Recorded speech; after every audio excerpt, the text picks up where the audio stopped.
Hi ವಿದ್ಯಾರ್ಥಿಗಳು, ಎಲ್ಲರೂ ಕೂಡ ನನ್ನ ಚಾನಲ್ಗೆ ಸ್ವಾಗತ ಹೇಳ್ತಾ ನೋಡಿ, ನಿಮ್ಮ ಪ್ರಿಪರೇಟರಿ ಮತ್ತು ಬೋರ್ಡ್ ಪರೀಕ್ಷೆಗೆ ಅರ್ಥಶಾಸ್ತ್ರದ ವಿಷಯದ ಮೋಸ್ಟ್ ಇಂಪಾರ್ಟೆಂಟ್ ಪ್ರಶ್ನೆಗಳನ್ನು ಇಲ್ಲಿ ಕೊಡ್ತಾ ಇದ್ದೇನೆ. ಮತ್ತು ನೀವು ಉತ್ತರ ಪತ್ರಿಕೆಯಲ್ಲಿ ಎಷ್ಟು ಆನ್ಸರ್ ಬರೀಬೇಕು, 4 ಮಾರ್ಕ್ಸಿಗೆ 6 ಮಾರ್ಕ್ಸಿಗೆ, ಇದು PU ಬೋರ್ಡ್ ಬಿಟ್ಟಂತಹ ಕ್ವಶನ್ ವಿತ್ ಆನ್ಸರ್ ಇಷ್ಟೇ ನೀವು ಬರೆದ್ರೆ ಸಾಕು, ನೀವು ಆರಾಮಾಗಿ ರ್ಯಾಂಕ್ ಬರ್ಬೋದು. ಬನ್ನಿ ಹಾಗಾದರೆ ಭಾಗ 1 ಮತ್ತು ಇದು ಭಾಗ 2ದಲ್ಲಿ ಇರುವಂಥ ಮೋಸ್ಟ್ ಇಂಪಾರ್ಟೆಂಟ್ಗಳನ್ನು ಓದಿದರೆ ಸಾಕು, ನೀವು ಈಸಿಯಾಗಿ ಏನು ಮಾಡ್ಬೋದು, ಆರಾಮಾಗಿ ಅಬೌವ್ 65 ಮಾರ್ಕ್ಸ್ ಆರಾಮ್ ತೆಗಿಬೋದು. ಓಕೆ, ಬನ್ನಿ ಹಾಗಾದರೆ ನೋಡಿ. ಇಲ್ಲಿ ಒಂದು ಆರ್ಥಿಕತೆಯ ಕೊರತೆಯ ಸಂಪನ್ಮೂಲಗಳು ಸ್ಪರ್ಧಾತ್ಮಕ ಬಳಕೆಯನ್ನು ಹೊಂದಿದೆ. ಈಗಲೇ ಸಬ್ಸ್ಕ್ರೈಬ್ ಮಾಡಿಲ್ಲದಿದ್ದರೆ ನಿಮ್ಮ ಫ್ರೆಂಡ್ಸಿಗೂ ಕೂಡ ಶೇರ್ ಮಾಡಿ. ಓಕೆ ನೋಡಿ, ಆದಾನಗಳು ಮತ್ತು ಉತ್ಪನ್ನ ನಡುವಿನ ಕ್ರಿಯಾವಲಂಬಿ ಸಂಬಂಧವನ್ನು ಹೀಗೆಂದು ಕರೆಯುತ್ತಾರೆ, ಉತ್ಪಾದನಾ ಬಿಂಬಕ ಎಂದು ಕರೀತೇವೆ. ಮಧ್ಯಂತರ ಸರಕುಗಳ ಪ್ರತ್ಯೇಕ ಲೆಕ್ಕಾಚಾರವು ಈ ಕೆಳಗಿನ ದೋಷಕ್ಕೆ ಕಾರಣವಾಗ್ತದೆ. ಯಾವುದು ಅಂದರೆ ದ್ವಿಗಣನೆಗೆ ಕಾರಣವಾಗ್ತದೆ. ಕೆಳಗಿನವುಗಳಲ್ಲಿ ಯಾವುದು ಕಾಗದದ ತೆರಿಗೆಗೆ ಉದಾಹರಣೆಯಾಗಿದೆ ಅಂದರೆ ಕಾಗದದ ತೆರಿಗೆ ಆಗಿದೆ. ಜಗತ್ತಿನ ಇತರೆ ದೇಶಗಳು ಮತ್ತು ದೇಶೀಯ ವಾಸಿಗಳ ನಡುವೆ ಈ ವ್ಯವಹಾರಗಳನ್ನು ಸಂದಾಯ ಬಾಕಿಯು ದಾಖಲಿಸ್ತದೆ. ಅಂದರೆ ಮೇಲಿನ ಎಲ್ಲವೂ ಸರಕುಗಳು, ಸೇವೆಗಳು, ಆಸ್ತಿಗಳು, ಮೇಲಿನ ಎಲ್ಲವೂ ಕೂಡ ಇಲ್ಲಿ ಸಂದಾಯ ಬಾಕಿಯು ದಾಖಲೆ ಮಾಡುತ್ತದೆ. ನೆಕ್ಸ್ಟು, ಆವರಣದಲ್ಲಿರುವಂಥ ಸರಿಯಾದ ಉತ್ತರವನ್ನು ಆರಿಸಿ ಖಾಲಿ ಬಿಟ್ಟ ಸ್ಥಳ ಭರ್ತಿ ಮಾಡಿ. ಅಂದರೆ ಇಲ್ಲಿ ನೋಡಿ, ಇಂಪಾರ್ಟೆಂಟ್ ಇದು, ಬಯಕೆಗಳನ್ನು ತೃಪ್ತಿಪಡಿಸುವ ಸರಕಿನ ಸಾಮರ್ಥ್ಯ ಯಾವುದು ಅಂದರೆ ತುಷ್ಟಿಗುಣ ಅಂತ ನಾವು ಹೇಳ್ಬೋದು. ಒಂದೇ ಗರಿಷ್ಠ ಮಟ್ಟದ ಉತ್ಪಾದನೆಯನ್ನು ನೀಡುವ 2 ಆದಾನಗಳ ಎಲ್ಲ ಸಂಭವನೀಯ ಸಂಯೋಜನೆಗಳ ಸಮೂಹವನ್ನು ಸಮ ಉತ್ಪನ್ನ ಎಂದು ನಾವು ಕರಿತೇವೆ. ಡ್ಯಾಶ್ಗಳನ್ನು ಉದ್ಯಮ ಘಟಕಗಳೆಂದು ಕರಿತೀವಿ, ಅಂದರೆ ಅದಕ್ಕೆ ಉತ್ಪಾದನಾ ಘಟಕಗಳೆಂದು ನಾವು ಕರಿತೇವೆ. ಪರಿಸರ ಮಾಲಿನ್ಯವು ಋಣಾತ್ಮಕ ಬಾಧ್ಯತೆಗೆ ಒಂದು ಉದಾಹರಣೆಯಾಗಿದೆ, ತುಂಬ ಇಂಪಾರ್ಟೆಂಟ್. ಭಾರತಕ್ಕೆ ಆಮದಾಗುವ ಮತ್ತು ಭಾರತದಿಂದ ಆಗುವ ಸರಕುಗಳ ಮೇಲೆ ವಿಧಿಸುವ ತೆರಿಗೆಯನ್ನು ಯಾವಾಗಲೂ ನಾವು ಆಮದು ರಫ್ತು ಸುಂಕ ಎಂದು ನಾವು ಹೇಳ್ಬೋದು. ನೆಕ್ಸ್ಟ್, ಹೊಂದಿಸಿ ಬರೆಯರಲ್ಲಿ ಇಂಪಾರ್ಟೆಂಟ್ ಇದು, ಬೇಡಿಕೆ ರೇಖೆ ಯಾವಾಗಲೂ ಕೆಳಮುಖ ಇಳಿಜಾರು ಆಗಿರುತ್ತೆ, ನೆನ್ಪಿಟ್ಕೊಳ್ಬೇಕು. AR TR ಬಾರ್ Q ಆಗಿರುತ್ತೆ. ಅಸಾಮಾನ್ಯ ಬದಲಾವಣೆ ಸಾಧ್ಯತೆ ಹೊಸ ಉದ್ಯಮಗಳ ಆಕರ್ಷಣೆ ಆಗಿರುತ್ತೆ. ಆದಾಯದ ಪ್ರತಿ ಘಟಕದ ಅನುಭವ ಸರಾಸರಿ ಅನುಭೋಗಿ ಪ್ರವೃತ್ತಿಯಾಗುತ್ತೆ. ತೇಲುವ ವಿನಿಮಯ ದರ ಬದಲಾಗುವ ವಿನಿಮಯ ದರವಾಗಿರುತ್ತೆ. ನೆಕ್ಸ್ಟು, ಈ ಕೆಳಗಿನ ಪ್ರಶ್ನೆಗಳು ಒಂದು ಪದ ನೋಡಿ. ಬಜೆಟ್ ರೇಖೆ ಎಂದರೇನು, ಭಾಳ ಇಂಪಾರ್ಟೆಂಟ್ ಇವು, 1 ಮಾರ್ಕ್ಸಿಂದು. ಅನುಭೋಗಿಯು ತನ್ನ ಆದಾಯಕ್ಕೆ ಸಮನಾದ ನಿರ್ದಿಷ್ಟ ಬೆಲೆ 2 ಸರಕುಗಳನ್ನು ಕೊಂಡುಕೊಳ್ಳಬಹುದಾದ ಸಂಯೋಜನೆಗಳ ರೇಖೆಯನ್ನು ಬಜೆಟ್ ರೇಖೆ ಎನ್ನುತ್ತಾರೆ. ಇಷ್ಟೇ ಬರೆದ್ರೆ ಸಾಕು. ಯಾವ ಕಾಯ್ದೆಯ ಮೂಲಕ ಕಾರ್ಮಿಕರ ವೇತನ ದರ ನಿರ್ದಿಷ್ಟ ಮಟ್ಟಕ್ಕಿಂತ ಕಡಿಮೆಯಾಗುವುದಿಲ್ಲ ಎಂದು ಸರ್ಕಾರ ಖಾತ್ರಿಪಡಿಸುತ್ತದೆ? ಕನಿಷ್ಠ ಕೂಲಿ ಕಾಯ್ದೆ. ಸವಕಳಿ ಎಂದರೇನು? ಬಂಡವಾಳದ ನಿಯಮಿತ ಸವಕಲು, ಹರಕಲಿಗೆ ಅವಕಾಶ ಮಾಡಿಕೊಂಡು ಅದಕ್ಕಾಗಿ ಒಟ್ಟು ಹೂಡಿಕೆಯ ಮೌಲ್ಯದಿಂದ ಕಳೆದಿದ್ದನ್ನು ಸವಕಳಿ ಎನ್ನುವರು. ಪುರೋಗಾಮಿ ತೆರಿಗೆ ಅರ್ಥ ನೀಡಿ, ಅಧಿಕ ಆದಾಯದ ಮೇಲೆ ಅಧಿಕ ತೆರಿಗೆ ವಿಧಿಸುವ ಪದ್ಧತಿಯನ್ನು ಪುರೋಗಾಮಿ ತೆರಿಗೆ ಎನ್ನುವರು. ಹಣದ ಅಪಮೌಲ್ಯೀಕರಣದ ಅರ್ಥ ತಿಳಿಸಿ. ಓಕೆ, ಇದಿಷ್ಟು 6 ಪ್ರಶ್ನೆಗಳಿಗೆ ಪ್ರತಿಯೊಂದಕ್ಕೂ 4 2 ಅಂಕದ ಪ್ರಶ್ನೆಗಳು ತುಂಬ ಇಂಪಾರ್ಟೆಂಟ್. ಯಾವುದು ಅಂದರೆ ಮಿಶ್ರ ಆರ್ಥಿಕತೆ ಎಂದರೇನು, ಒಂದು ಉದಾಹರಣೆ ನೀಡಿ ಇಷ್ಟು ಉತ್ತರವನ್ನು ಬರೀಬೇಕಾಗುತ್ತೆ. ನೆಕ್ಸ್ಟು, ಏಕತನಾತ್ಮಕ ಒಲವು ಎಂದರೇನು, ಇಷ್ಟು ಆನ್ಸರ್ ಬರೀಬೇಕಾಗುತ್ತೆ. ಯಾವುದಾದ್ರೂ 2 ಅಲ್ಪಾವಧಿ ವೆಚ್ಚಗಳನ್ನು ಹೆಸರಿಸಿ ಅಂದರೆ ಒಟ್ಟು ಸ್ಥಿರ ವೆಚ್ಚ, ಒಟ್ಟು ಬದಲಾಗುವ ವೆಚ್ಚ, ಒಟ್ಟು ವೆಚ್ಚ, ಸರಾಸರಿ ಸ್ಥಿರ ವೆಚ್ಚ, ಸರಾಸರಿ ಬದಲಾಗುವ ವೆಚ್ಚ, ಸರಾಸರಿ ವೆಚ್ಚ, ಸೀಮಾಂತ ವೆಚ್ಚ, ಇವೆಲ್ಲವೂ ಕೂಡ ಬರ್ತದೆ. ಸಮತೋಲನ ಬೆಲೆ ಮತ್ತು ಪ್ರಮಾಣವನ್ನು ವ್ಯಾಖ್ಯಾನಿಸಿ ಅಂದರೆ ಮಾರುಕಟ್ಟೆಯಲ್ಲಿ ಸರಕಿನ ಬೇಡಿಕೆ ಮತ್ತು ಪೂರೈಕೆಗಳೆರಡು ಸಮವಾಗಿದ್ದಾಗ ನಿರ್ಧಾರವಾಗುವ ಬೆಲೆಯನ್ನು ಅಸಮತೋಲನ ಬೆಲೆ ಎನ್ನುವರು. ಅಧಿಕ ಬೇಡಿಕೆ ಮತ್ತು ಅಧಿಕ ಪೂರೈಕೆಗಳ ನಡುವಿನ ವ್ಯತ್ಯಾಸ ಗುರುತಿಸಿ ಅಂದರೆ ನಿರ್ದಿಷ್ಟ ಬೆಲೆಯಲ್ಲಿ ಮಾರುಕಟ್ಟೆಯ ಬೇಡಿಕೆಯು ಮಾರುಕಟ್ಟೆ ಪೂರೈಕೆಗಿಂತ ಹೆಚ್ಚಾಗಿದ್ದರೆ ಅದನ್ನು ಅಧಿಕ ಬೇಡಿಕೆ ಎನ್ನುವರು. GDPಯ ಒಂದು ಮಾಪನದ 3 ವಿಧಾನಗಳನ್ನು ತಿಳಿಸಿ ಅಂದರೆ ಇಲ್ಲಿ ಉತ್ಪನ್ನ ವಿಧಾನ ಮತ್ತು ಮೌಲ್ಯವರ್ಧಿತ ವಿಧಾನ, ವೆಚ್ಚ ವಿಧಾನ, ವರಮಾನ ವಿಧಾನ. ದಾಸ್ತಾನು ಎಂದರೇನು, ಒಂದು ಉದಾಹರಣೆ ನೀಡಿ ಅಂದರೆ ಒಂದು ನಿರ್ದಿಷ್ಟ ಸಮಯದ ಗಣನೆ ಇಲ್ಲದೆ ಒಂದು ಕಾಲದಲ್ಲಿ ಅಸ್ತಿತ್ವದಲ್ಲಿರುವ ಆರ್ಥಿಕ ಅಂಶಗಳನ್ನು ದಾಸ್ತಾನು ಎಂದು ಕರಿತೀವಿ ನಾವು. ಓಕೆ, ಇಷ್ಟು ಇಂಪಾರ್ಟೆಂಟು. ನೆಕ್ಸ್ಟ್, ಕೆಳಗಿನ ಯಾವುದಾದ್ರೂ 5 ಪ್ರಶ್ನೆಗಳಿಗೆ 12 ವಾಕ್ಯಗಳು ಅಂದರೆ 4 ಅಂಕದ ತುಂಬ ಇಂಪಾರ್ಟೆಂಟ್ ಪ್ರಶ್ನೆಗಳು. ಒಂದು ಆರ್ಥಿಕತೆಯ 3 ಕೇಂದ್ರೀಯ ಸಮಸ್ಯೆಗಳನ್ನು ಯಾವುವು ವಿವರಿಸ್ರಿ ಅಂತ. ಒಂದು, ಏನನ್ನು ಉತ್ಪಾದಿಸಬೇಕು, ಹೇಗೆ ಉತ್ಪಾದಿಸಬೇಕು, ಯಾರಿಗೆ, ಇವು 3 ನೀವು ಕಡ್ಡಾಯವಾಗಿ ವಿವರಿಸಲೇಬೇಕಾಗುತ್ತೆ. ನೆಕ್ಸ್ಟ್ ಇಂಪಾರ್ಟೆಂಟ್ ಬಂದುಬಿಟ್ಟು ಬದಲಿ ಸರಕು ಮತ್ತು ಪೂರಕ ಸರಕುಗಳ ನಡುವಿನ ವ್ಯತ್ಯಾಸವನ್ನು ಬರೀಬೇಕು, ಇಷ್ಟು ಬರೀಬೇಕು. ಮತ್ತು ಓಕೆ, ನೆಕ್ಸ್ಟು ಉದ್ಯಮ ಘಟಕದ ಪೂರೈಕೆ ರೇಖೆಯ ನಿರ್ಧಾರಕಗಳು ಇದೆ ಅಂತ ತೊಂದರೆ ಇಲ್ಲ. ಬೆಲೆ ಮಿತಿ ಎಂದರೇನು, ರೇಖಾಚಿತ್ರದೊಂದಿಗೆ ವಿವರಿಸ್ರಿ, ಇದು ತುಂಬ ಇಂಪಾರ್ಟೆಂಟ್. ಬೆಲೆ ಮಿತಿ ಇದನ್ನು ಕೂಡ ಸರಿಯಾಗಿ ನೀವು ಕರೆಕ್ಟಾಗಿ ಇಷ್ಟು ನೀವು ಡಯಾಗ್ರಾಮ್ ಹಾಕಿದರೆ ಸಾಕು. ನೆಕ್ಸ್ಟು ಬಂಡವಾಳಶಾಹಿ ದೇಶದ ಆರ್ಥಿಕತೆ ಕಾರ್ಯವೈಖರಿ ಇದೆ ಅಂತ ತೊಂದರೆ ಇಲ್ಲ, ಬರೋದಿಲ್ಲ ಇದು ಬರುವುದೇ ಇಲ್ಲ, ಏನು ಕೂಡ ತಲೆ ಕೆಡಿಸ್ಕೊಳ್ಳಿಕ್ಕೆ ಹೋಗಬೇಡಿ. ಸಟ್ಟ ವ್ಯಾಪಾರ ಮತ್ತು ಅನುಭೋಗಿ ಆದಾಯಗಳು ವಿಮೆ ದರವನ್ನು ಹೇಗೆ ವಿನಿಯೋಗಿಸಿ ಇದೊಂದು ಓದ್ಕೊಳ್ಳಿ. ನೆಕ್ಸ್ಟು 6 ಮಾರ್ಕ್ಸಿಗೆ ಇದು ಫುಲ್ ಇಂಪಾರ್ಟೆಂಟ್. ಇದು ಅನುಭೋಗಿ ಆದರ್ಶ ಆಯ್ಕೆ ರೇಖಾಚಿತ್ರ ಇದು ಅಷ್ಟೊಂದು ಇದು ಇಂಪಾರ್ಟೆಂಟ್ ಇಲ್ಲ. ಇದೊಂದು ಓದ್ಕೊಳ್ಳಿ, ಇದು ತುಂಬ important. APL TPL MPL. Next ಬಂದುಬಿಟ್ಟು ಸಮಗ್ರ ಆರ್ಥಿಕ ಅನ್ಯೋನ್ಯತೆಗಳು, ಇದೊಂದು ಕೂಡ ತುಂಬ ಇಂಪಾರ್ಟೆಂಟ್. ಇದೊಂದು ಓದ್ಕೊಳ್ಳಿ.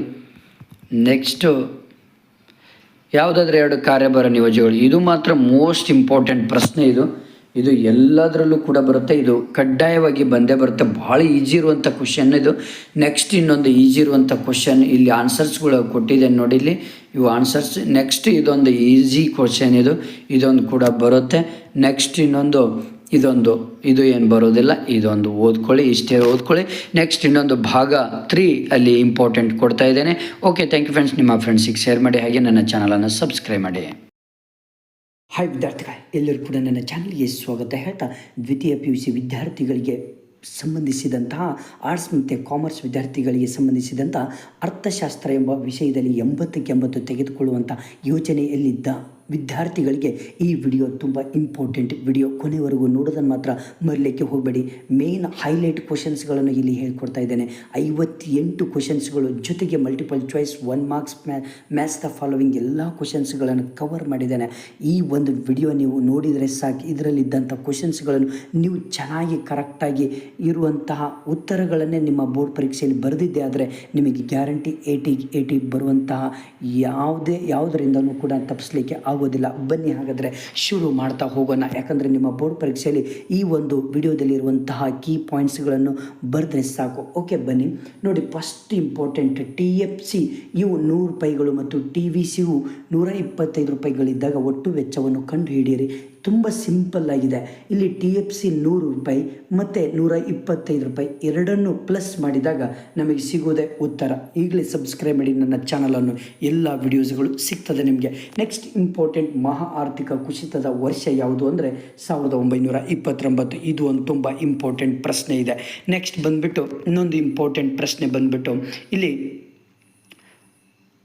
ಅನುಭೋಗಿಗಳು ಉತ್ಪಾದಕರು ದೇಶೀಯ ಮತ್ತು ವಿದೇಶಿ ಸರಕುಗಳ ನಡುವೆ ಆಯ್ಕೆ ಮಾಡಿಕೊಳ್ಳಬಹುದು. ಈ ಮಾರುಕಟ್ಟೆ ಕೊಂಡಿಯನ್ನು ಹೀಗೆನ್ನುತ್ತೇವೆ. ಏನಪ್ಪ ಅಂದರೆ ಉತ್ಪನ್ನ ಮಾರುಕಟ್ಟೆ ಎಂದು ನಾವು ಕರಿತೇವೆ. ಓಕೆ, ನೆಕ್ಸ್ಟ್ ಇಂಪಾರ್ಟೆಂಟ್ ಬಂದುಬಿಟ್ಟು ಇಲ್ಲಿ ಇಂಪಾರ್ಟೆಂಟ್, ಭಾರತದಲ್ಲಿ ಕರೆನ್ಸಿಯನ್ನು ಚಲಾವಣೆಗೆ ತರುವ ಏಕಮಾತ್ರ ಸಂಸ್ಥೆ ಯಾವುದು ಅಂದರೆ RBI ಅಂತ ಹೇಳ್ತೇವೆ. ಇದು ಬಹಳ ಇಂಪಾರ್ಟೆಂಟ್ ಪ್ರಶ್ನೆ, ಇದೊಂದು ಕೂಡ. ನೆಕ್ಸ್ಟ್ ಇನ್ನೊಂದು, ಬೆಲೆ ಪಡೆಯುವ ವರ್ತನೆಯು ಡ್ಯಾಶ್ ಮಾರುಕಟ್ಟೆಯ ವಿಭಿನ್ನ ಗುಣಲಕ್ಷಣವಾಗಿದೆ. ಯಾವುದು ಅಂದರೆ ಪರಿಪೂರ್ಣ ಪೈಪೋಟಿ ಅಂತ ನಾವು ಹೇಳ್ಬೋದು. ನೆಕ್ಸ್ಟ್ ಬಂದುಬಿಟ್ಟು ಇಂಪಾರ್ಟೆಂಟ್ ಪ್ರಶ್ನೆ, ಭಾರತದಲ್ಲಿ ವರ್ಷವು ಏಪ್ರಿಲ್ 1ರಿಂದ ಮಾರ್ಚ್ 31 ಇರುತ್ತದೆ. ಹಣಕಾಸಿನ ಅಂತ ಇಲ್ಲಿ ಆನ್ಸರ್ ಇರುತ್ತೆ. ಇವು ಹೊಂದಿಸಿ ಬರೆಯರಿದೆಯಲ್ವ, ಇವೆಲ್ಲವೂ ಕೂಡ ನೀವು ಕರೆಕ್ಟಾಗಿ ಹೈಲೈಟ್ ಕ್ವಶನ್ಸ್ ಯಾವುದು ಅಂದರೆ M3 ಮತ್ತು M4 ಏನೆಂದು ಕರಿತೇವೆ ಅನ್ನೋದು ತುಂಬ ಇಂಪಾರ್ಟೆಂಟ್. ವಿಶಾಲ ಹಣ ಎಂದು ನಾವು ಕರಿತೇವೆ. ಇದು ಭಾಳ ಇಂಪಾರ್ಟೆಂಟ್ ಪ್ರಶ್ನೆ. ಕೂಲಿ ದರ, ಇದೊಂದು ಪ್ರಶ್ನೆ ಇಂಪಾರ್ಟೆಂಟ್ ಇರುತ್ತೆ. ಇವು 2 ಕ್ವಶನ್ಸ್ಗಳು ಇದರಲ್ಲಿ ಹೈಲೈಟ್ ಕ್ವಶನ್ಸ್ಗಳು. ನೆಕ್ಸ್ಟ್ 1 ಅಂಕದ ಒಂದು ಪ್ರಶ್ನೆಯಲ್ಲಿ ಹೈಲೈಟ್ ಕ್ವಶನ್ ಯಾವುದು ಅಂದರೆ CPI ವಿಸ್ತರಿಸಿ ಅಂತ ಹೇಳ್ತಾರೆ. ಅಂದರೆ ಕನ್ಸ್ಯೂಮರ್ ಪ್ರೈಸ್ ಇಂಡೆಕ್ಸ್, ಅನುಭೋಗಿ ಬೆಲೆ ಸೂಚ್ಯಂಕ ಅಂತ ನಾವು ಹೇಳ್ಬೋದು. ಇದೊಂದು ಪ್ರಶ್ನೆ ಹೈಲೈಟ್ ಇದೆ. ಓಕೆನಾ. ನೆಕ್ಸ್ಟ್ ಬಂದುಬಿಟ್ಟು ಇಲ್ಲಿ ಪ್ರಾಥಮಿಕ ಕೊರತೆ ಎಂದರೇನು ಅಂತ ಈ ಒಂದು ಪ್ರಶ್ನೆ ಒಂದು ಹೈಲೈಟ್ ಇದೆ. ಇದೊಂದು ಓದ್ಕೊಂಬಿಡಿ ಸಾಕು. ಓಕೆನಾ. ನೆಕ್ಸ್ಟ್ ಬಂದುಬಿಟ್ಟು ಹೈಲೈಟ್ ಕ್ವಶನ್, 2 ಅಂಕದ ಪ್ರಶ್ನೆಗಳಲ್ಲಿ ಹೈಲೈಟ್ ಬರೋದು ಯಾವುದು ಅಂದರೆ ಅನುಭೋಗಿ ಆದರ್ಶ ಆಯ್ಕೆಯನ್ನು ನಿರ್ಧರಿಸುವ ಅಂಶಗಳನ್ನು ಪಟ್ಟಿ ಮಾಡಿ. 4 ಇರೋದು ಅನುಭೋಗಿ ಆದಾಯ ಮತ್ತು ಅನುಭೋಗಿ ಆದ್ಯತೆಗಳು, ಸೀಮಾಂತ ಬದಲಿಕೆ ದರ, ಸರಕಿನ ಬೆಲೆ. ಇವು ಇಷ್ಟು ಇಂಪಾರ್ಟೆಂಟ್ ಪ್ರಶ್ನೆಗಳು. ನೆಕ್ಸ್ಟ್ ಪ್ರತಿಫಲಗಳ ಪ್ರಮಾಣದ ವಿಧಗಳನ್ನು ತಿಳಿಸಿ ಅಂದರೆ ಏರಿಕೆ ಪ್ರತಿಫಲಗಳ ಪ್ರಮಾಣ, ಸ್ಥಿರ ಪ್ರತಿಫಲಗಳ ಪ್ರಮಾಣ, ಇಳಿಕೆಯ ಪ್ರತಿಫಲಗಳ ಪ್ರಮಾಣ. ಇದೊಂದು ತುಂಬ ಇಂಪಾರ್ಟೆಂಟ್ ಪ್ರಶ್ನೆ. ನೆಕ್ಸ್ಟ್ 4 ಉತ್ಪಾದನಾಂಗಗಳು ಯಾವುವು, ಅವುಗಳ ಪ್ರತಿಫಲಗಳನ್ನು ಹೆಸರಿಸಿ ಅಂದರೆ ಭೂಮಿ, ಶ್ರಮ, ಬಂಡವಾಳ, ಸಂಘಟನೆ. ಇಷ್ಟು ಇಂಪಾರ್ಟೆಂಟ್ ಪ್ರಶ್ನೆ ಇರುತ್ತೆ ಇದು. ನೆಕ್ಸ್ಟ್ ಬಂದುಬಿಟ್ಟು ಇದು ಏನು ತೊಂದರೆ ಇಲ್ಲ, ಇವೇನು ಬೇಡ. ನೆಕ್ಸ್ಟ್ ಇದೊಂದು ಪ್ರಶ್ನೆ ಬಹಳ ಇಂಪಾರ್ಟೆಂಟ್, C = 150 + 0.5. ಇದೊಂದು ಪ್ರಶ್ನೆ ಇಂಪಾರ್ಟೆಂಟ್ ಬರುತ್ತೆ, ನೆನ್ಪಿಟ್ಕೊಳ್ರಿ. ಓಕೆನಾ. ನೆಕ್ಸ್ಟ್ ಇದೊಂದು ಓದ್ಕೊಳ್ಳಿ. ನೆಕ್ಸ್ಟ್ ಬಂದುಬಿಟ್ಟು ಪುಕ್ಕಟ ಸವಾರರೆಂದರೆ ಯಾರು, ಇದು ಹೈಲೈಟ್ ಕ್ವಶನ್, ಇದು ಒಂದು ಕೂಡ 2 ಅಂಕದ ಪ್ರಶ್ನೆಗಳಲ್ಲಿ ಇದೊಂದು ಪ್ರಶ್ನೆ ಓದ್ಕೊಳ್ಳಿ. ಓಕೆನಾ. ನೆಕ್ಸ್ಟ್ ಬಂದುಬಿಟ್ಟು ಇಲ್ಲಿ 4 ಅಂಕದ ಪ್ರಶ್ನೆಗಳಲ್ಲಿ ಬಹಳ ಇಂಪಾರ್ಟೆಂಟ್ ಪ್ರಶ್ನೆ ಇದೆ ಅಂತ ತೊಂದರೆ ಇಲ್ಲ. ಬಜೆಟ್ ಗಣವನ್ನು ರೇಖಾಚಿತ್ರದ ಸಹಾಯದಿಂದ ಸಂಕ್ಷಿಪ್ತವಾಗಿ ವಿವರಿಸ್ರಿ. ಇದು ಬಹಳ ಇಂಪಾರ್ಟೆಂಟ್ ಡೈಗ್ರಾಮ್ ಇದೆ. ಈ ಒಂದು ಡೈಗ್ರಾಮ್ ತೆಗೆದ್ರೆ ಸಾಕು, ನಿಮಗೆ 3 ಮಾರ್ಕ್ಸ್ ಈಸಿಯಾಗಿ ಸಿಕ್ಬಿಡುತ್ತೆ. ಆಮೇಲೆ ಸ್ವಲ್ಪ ನೀವು ಎಕ್ಸ್ಪ್ಲೇನ್ ಮಾಡೋದ್ರಿಂದ ನಿಮಗೆ 1 ಮಾರ್ಕ್ಸ್ ಇರುತ್ತೆ. ಇದು ಒಂದು ಕ್ವಶನ್ ಹೈಲೈಟ್ ಇದೆ. ನೆಕ್ಸ್ಟ್ ಬಂದುಬಿಟ್ಟು ಇದೇನು ತೊಂದರೆ ಇಲ್ಲ, ಇದೊಂದು ಪ್ರಶ್ನೆ ಹೈಲೈಟ್ ನಿಮಗೆ 4 ಅಂಕಕ್ಕೆ. ಯಾವುದು ಅಂದರೆ TR ಮತ್ತು TC. ಅಂದರೆ ಇದರಲ್ಲಿ ಭಾಳ ಇಂಪಾರ್ಟೆಂಟ್. ಎಷ್ಟೋ ವಿದ್ಯಾರ್ಥಿಗಳು ನೀವು ತಪ್ಪು ಮಾಡ್ತೀರಾ. ಏನಪ್ಪ ಅಂದರೆ ಮಾರಾಟದ ಪ್ರಮಾಣ ಇದೆ, TR ಮತ್ತು TC ಕೊಟ್ಟಿರ್ತಾರೆ. ಇಲ್ಲಿ ಸಿಂಪಲ್ಲಾಗಿ ಮೈನಸ್ ಮಾಡ್ತಾ ಹೋಗಬೇಕು. TR ಒಳಗಡೆ TCಯನ್ನು ಕಳೆದುಬಿಟ್ರೆ ನಿಮಗೆ ಲಾಭ ಸಿಕ್ಬಿಡ್ತದೆ. ಇದು ಒಂದು ಕಳೆಯುವಂತಹ ಒಂದು ಮೆಥಡ್. ಇದು ಬಹಳ ಉತ್ತಮವಾದಂಥ ಪ್ರಶ್ನೆ. ಈಸಿಯಾಗಿ 4 ಅಂಕಗಳನ್ನು ತೆಗೆದುಕೊಳ್ಳೋದು. ಇದೊಂದು ಓದ್ಕೊಳ್ಳಿ, ಇದೊಂದು ಹೈಲೈಟ್ ಮಾಡ್ಕೊಳ್ಳಿ. ಇದೇನು ಬೇಡ. ಓಕೆ. ನೆಕ್ಸ್ಟ್ ಇದು ಕೂಡ ಬೇಡ. ಓಕೆ. ನೆಕ್ಸ್ಟು ಇದೊಂದು ಬರುತ್ತೆ, ಹೂಡಿಕೆ ಬಿಂಬಕವನ್ನು ರೇಖಾಚಿತ್ರದೊಂದಿಗೆ ವಿವರಿಸ್ರಿ. ಇದೊಂದು ಮೋಸ್ಟ್ ಇಂಪಾರ್ಟೆಂಟ್ ಪ್ರಶ್ನೆ. 3+1 4 ಅಂಕಕ್ಕೆ ಸಂಬಂಧಪಡುವಂಥ ಪ್ರಶ್ನೆ ಇದು. ಇಷ್ಟೇ ನೀವು ಹೈಲೈಟ್ ಇರುತ್ತೆ. ಇದೊಂದು ಡೈಗ್ರಾಮ್ ತೆಗೆದು ಇಷ್ಟು ನೀವು ಎಕ್ಸ್ಪ್ಲೇನ್ ಮಾಡಿಬಿಟ್ರೆ ನಿಮಗೆ 4 ಅಂಕಗಳು ಸಿಗುತ್ತೆ. ಇದೊಂದು ಹೈಲೈಟು. ನೆಕ್ಸ್ಟ್ ಇನ್ನೊಂದು ಹೈಲೈಟ್ ಪ್ರಶ್ನೆ ಬಂದುಬಿಟ್ಟು ಇದೊಂದು ಹೈಲೈಟ್ ಪ್ರಶ್ನೆ. ಇದು ಅಂತೂ ಫಿಕ್ಸ್ ಬರುತ್ತೆ, ನೆನ್ಪಿಟ್ಕೊಡ್ರಿ. ಬಂಡವಾಳ ಖಾತೆ ಮತ್ತು ಚಾಲ್ತಿ ಖಾತೆ ಅಂತ 2 ಇದೆ. ಇವು 2ರಲ್ಲಿ ಒಂದು ಬರುತ್ತೆ ನಿಮಗೆ. ಇನ್ನೊಂದು ಪ್ರಶ್ನೆ ಯಾವುದು ಅಂದರೆ 6 ಅಂಕಗಳಿಗೆ ಮೋಸ್ಟ್ ಇಂಪಾರ್ಟೆಂಟ್ ಪ್ರಶ್ನೆ. ಪ್ರತಿಯೊಂದು ಡೈಗ್ರಾಮಿಗೆ 2 ಅಂಕಗಳಿರುತ್ತೆ. ಇಲ್ಲಿ ಎಷ್ಟು ಲಕ್ಷಣಗಳಿದೆ ಅಂದರೆ 3 ಲಕ್ಷಣಗಳಿದ್ದಾವೆ ನೋಡಿ. ಔದಾಸೀನ್ಯ ವಕ್ರರೇಖೆಯು ಎಡದಿಂದ ಬಲಕ್ಕೆ ಇಳಿಮುಖವಾಗಿರುತ್ತದೆ. ಅಂದರೆ ಇದು ಮೊದಲನೇ ಲಕ್ಷಣ. ಎಷ್ಟು? ಔದಾಸೀನ್ಯ ವಕ್ರರೇಖೆಯ ಲಕ್ಷಣಗಳನ್ನು ರೇಖಾಚಿತ್ರದೊಂದಿಗೆ ವಿವರಿಸ್ರಿ. ಇದು ಬಹಳ ಇಂಪಾರ್ಟೆಂಟ್ ಹೈಲೈಟ್ ಪ್ರಶ್ನೆ. ಓಕೆ. ಇದನ್ನು ಯಾರು ಕೂಡ ನೆಗ್ಲೆಕ್ಟ್ ಮಾಡಲಿಕ್ಕೆ ಹೋಗಬೇಡಿ. ಇದನ್ನು 2-3 ಸಾರಿ ಪ್ರಾಕ್ಟೀಸ್ ಮಾಡಿ. ಇವು 3 ಡೈಗ್ರಾಮ್ ತೆಗೆದುಬಿಟ್ರೆ ಸಾಕು, ನೀವು ಆರಾಮಾಗಿ 6 ಅಂಕಗಳನ್ನು ತೆಗೆದುಕೊಳ್ಬೋದು. ಇದೊಂದು ಮಾರುಕಟ್ಟೆ ಪೂರೈಕೆ ರೇಖೆಯನ್ನು ರೇಖಾಚಿತ್ರದೊಂದಿಗೆ ವಿವರಿಸ್ರಿ. ಇದೊಂದು ಪ್ರಶ್ನೆ ಬರುತ್ತೆ ನಿಮಗೆ, ನೆನ್ಪಿಟ್ಕೊಳ್ಳಿ. ನೆಕ್ಸ್ಟ್ ಬಂದುಬಿಟ್ಟು ಇದು ಬಹಳ ಇಂಪಾರ್ಟೆಂಟ್ ಹೈಲೈಟ್ ಪ್ರಶ್ನೆ. ಇದನ್ನು ಫುಲ್ ಪ್ರಾಕ್ಟೀಸ್ ಪ್ರತಿಯೊಬ್ಬರು ಮಾಡಲೇಬೇಕಾಗುತ್ತೆ. 6 ಅಂಕಗಳು ನಿಮ್ಮ ಜೇಬಲ್ಲಿ ಇದ್ದಂಗೆ. ಓಕೆನಾ. ಇದು ಇಷ್ಟು ಇಂಪಾರ್ಟೆಂಟ್ ಪ್ರಶ್ನೆಗಳು ಇರುತ್ತೆ. ನೆಕ್ಸ್ಟ್ ಇಂಪಾರ್ಟೆಂಟ್ ಪ್ರಶ್ನೆ ಯಾವುದು ಅಂದರೆ ನೋಡಿ ಇಲ್ಲಿ.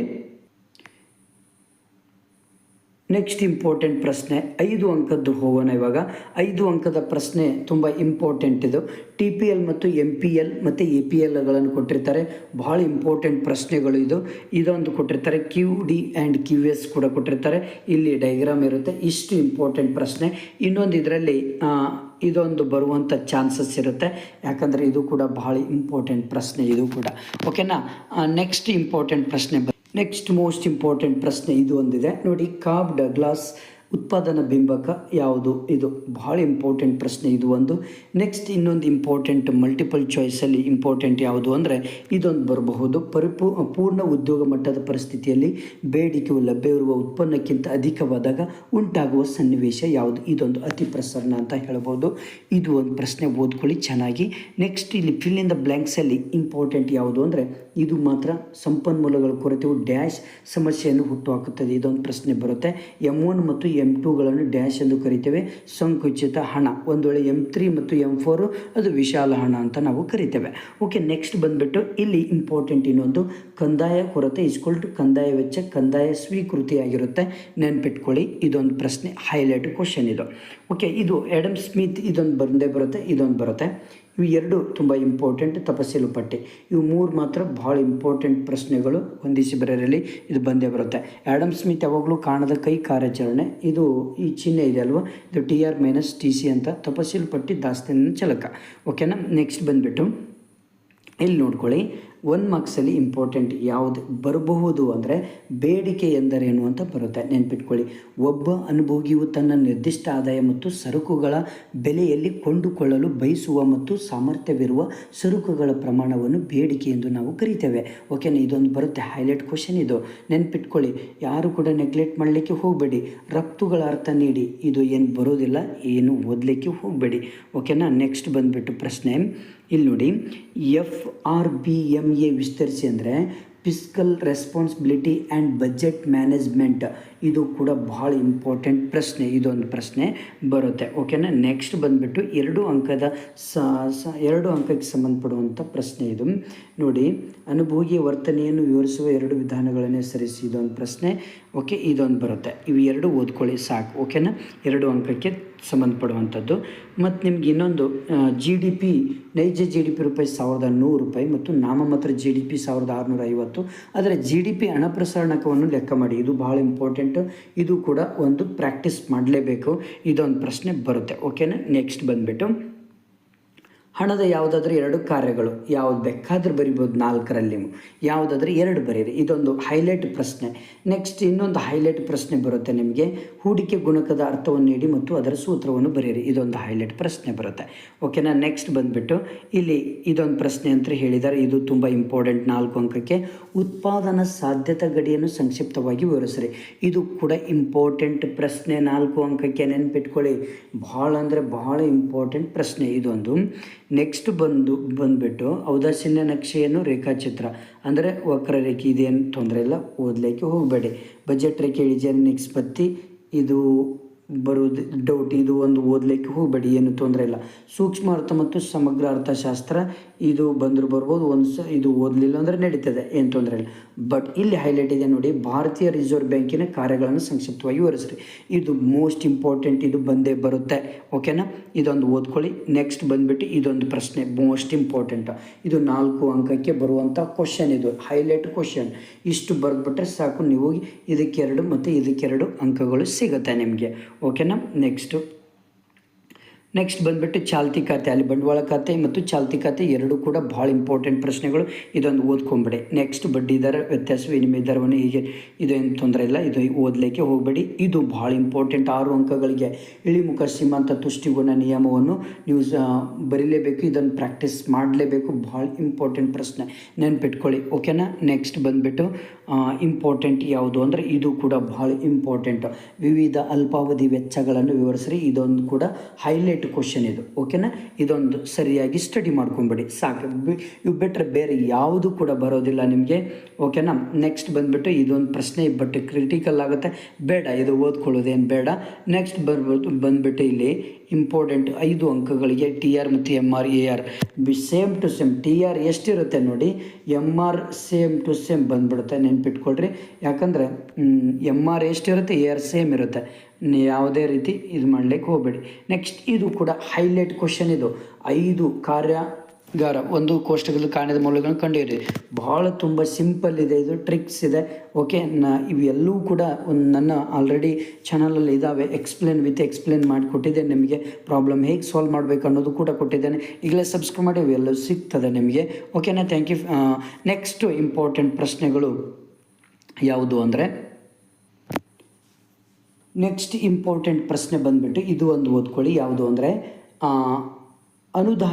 ಆದಾನಗಳು ಮತ್ತು ಉತ್ಪನ್ನ ನಡುವಿನ ಕ್ರಿಯಾವಲಂಬಿ ಸಂಬಂಧವನ್ನು ಹೀಗೆಂದು ಕರೆಯುತ್ತೇವೆ, ಉತ್ಪಾದನಾ ಬಿಂಬಕ ಎಂದು ಕರಿತೇವೆ, ಇದೊಂದು ಹೈಲೈಟ್ ಕ್ವಶನ್.